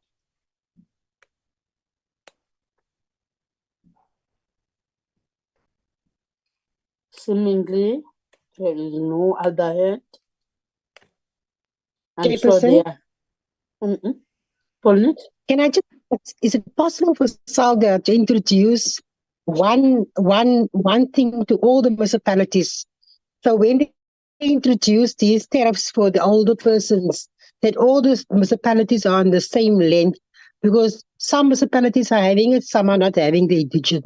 Some municipalities don't give discounts. So if SALGA can come up with a policy where all the municipalities must be on the same level when it comes to the older persons, if that is possible. Thank you, Chairperson. Okay, one question. Yeah, Chairperson, on that. Maybe. Oh, sorry. Hello, who's going to answer? Chair, I needed to speak on that one to say, so much as it is our wish to have all municipalities to have the same indigent policy, it is going to be very impossible because of the sizes of the municipality. But the equitable share that is being allocated to municipalities caters for the indigenous people in the municipality. So it is what one can say is that as SALGA will be holding the Mayor's Council very soon, we'll also take issues that have been raised here, Chairperson, to take them up, to escalate them to the Mayor's Council to say these are the issues that has been raised when we attended the portfolio committee, and how best can we deal so that we can be able to take an informed decision, because we are taking note of this, as Sis Nozi have said, that it's not all elderly people that would want to leave their premises and go and stay in the old age centers, because honestly, Chair, it's very difficult with us, with our tradition, to say I'll leave my grandchildren and my family to go and reside in the old age centers. And again, it is going to be quite impossible to have the old age centers in all the wards, Chairperson, precisely because you will have a minimal number, and those people, they won't all attend. A classical example is that we do have centers, but at the end of the day, it is not all elderly people that do attend these centers. They prefer to be at their homes, prefer to be with their grandchildren and their families. So we are taking note of all the issues that has been raised, especially the issues of George Chairperson. We'll then have to go back and really try to look into other issues, but others are beyond our control to say. We can't really say, unless the policy change from National Department of COCTA to say, we can re-look into the policy instead of us giving 50 kilowatts and 6 kiloliters. How can we increase? Because the equitable share came in as per what it has been allocated to various municipalities. If you go the route of saying we'll give 100 kiloliters of water, it means the municipalities are going to have a shortage, and it will then have to have a deficit in the budget of this particular municipalities, Chairperson. Thank you so much.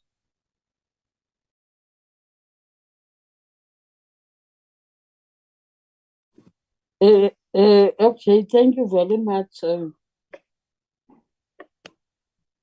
Councillor.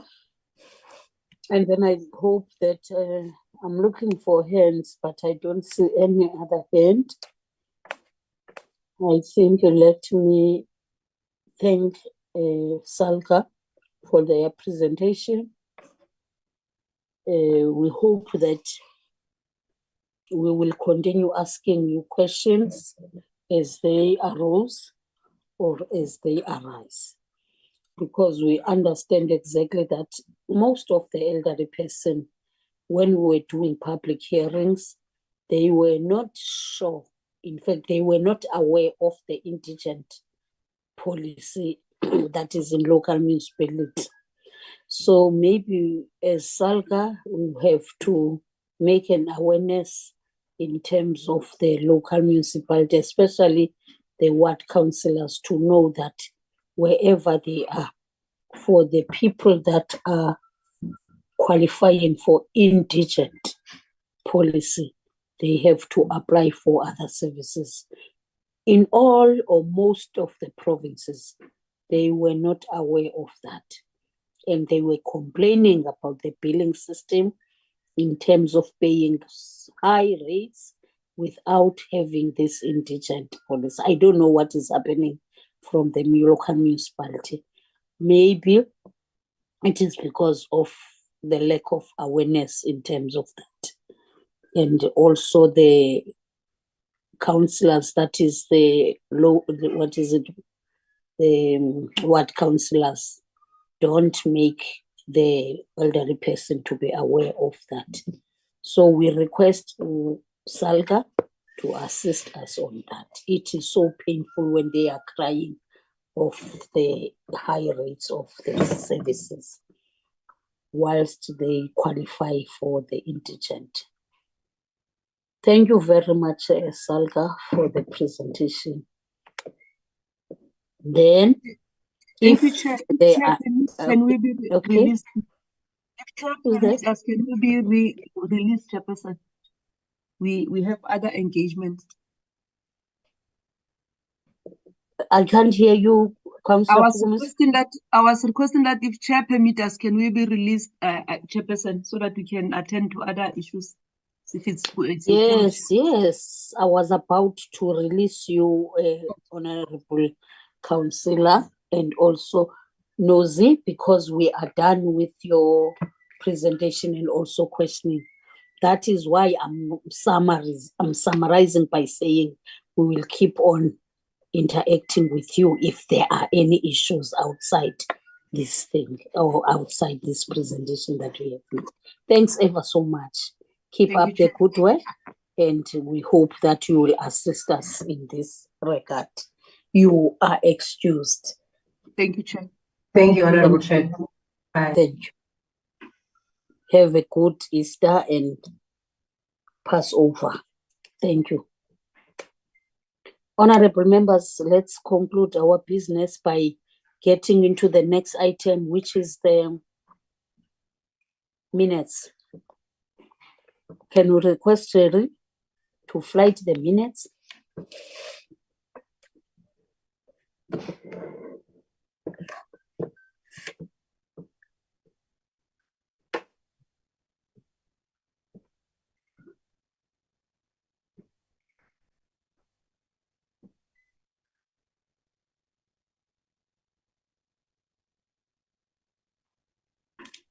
I'm going to assist, Chairperson.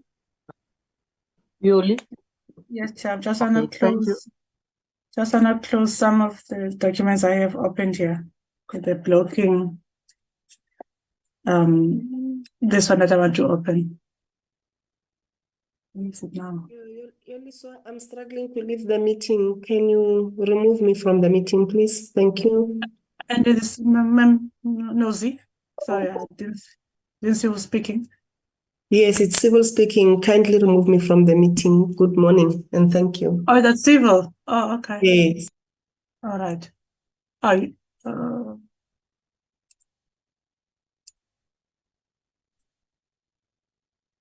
Done.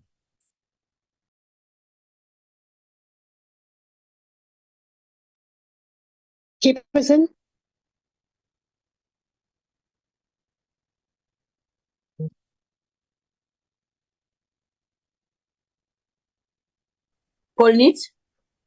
Chairperson, I just want to find out, I thought we're going to have a presentation by the Department of Policing also today. Oh, is there in the agenda? No, ma'am. No, Chair, it's not there. What I heard before, the police couldn't make it because the police said that they request another date than this one. So I didn't even see it that it's included in the agenda. I don't think it's included because they upfront apologize for not coming to the meeting. I'm sorry for not. I saw the slides of the police. That is why I'm asking, because I wrote down some questions. So I didn't know they're not going to be part of the meeting. Sorry, Chairperson. Okay, I'm sorry, Nam, for not announcing that they have apologized. Yoli? Chairperson, I think I only have a copy of the minutes in the PDF document that was forwarded to all of us. And I can't seem to be able to flight it because it is open. Let's see. Which one is this? Can you see? Oh, there it is. Okay. Thanks, Chair.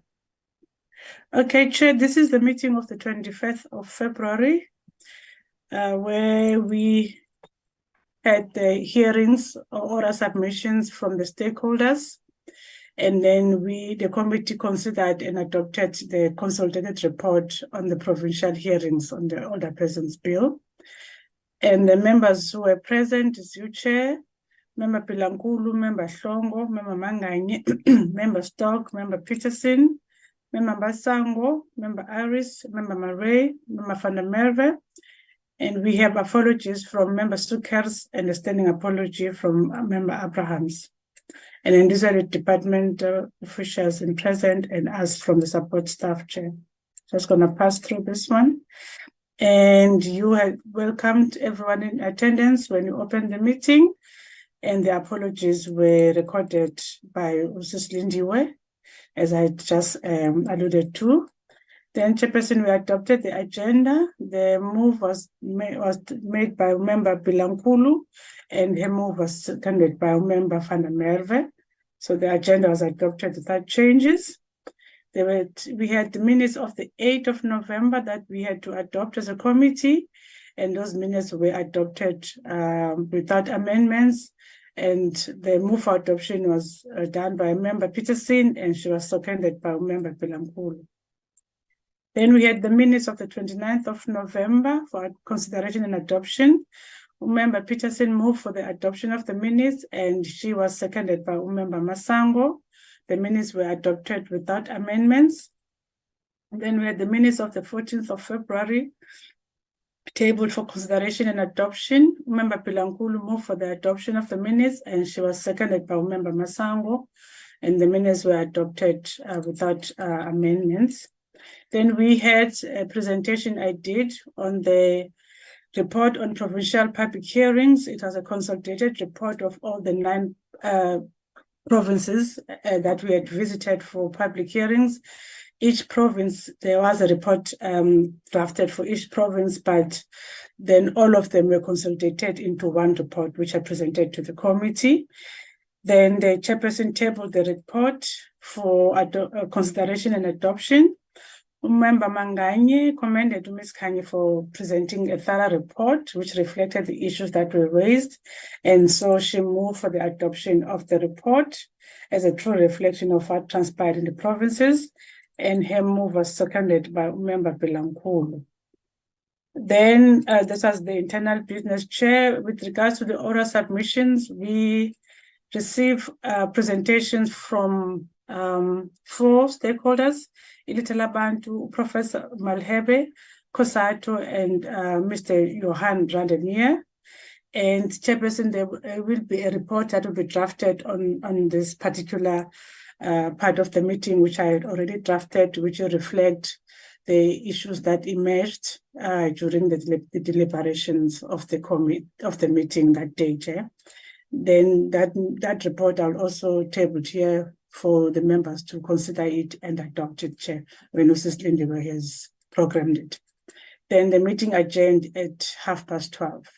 Those are the minutes for the 21st of February, Chairperson. Thank you very much, Yoli. Honorable members, those were the minutes of the 21st of February. Can we interact with them?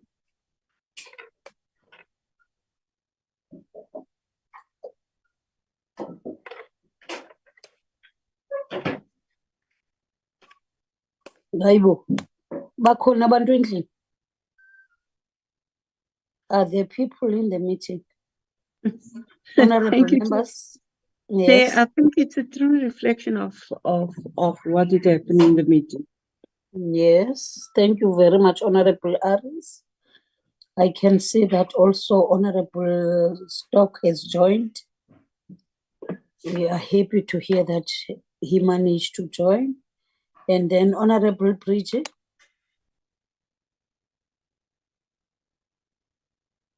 Chairperson, I wanted to just move for the adoption, but now I'm seconding the moving for the adoption of the minutes of the 21st of February as presented.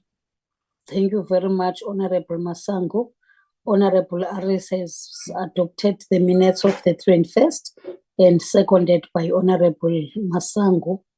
Then thank you very much, Honorable members. The next item, Yuli.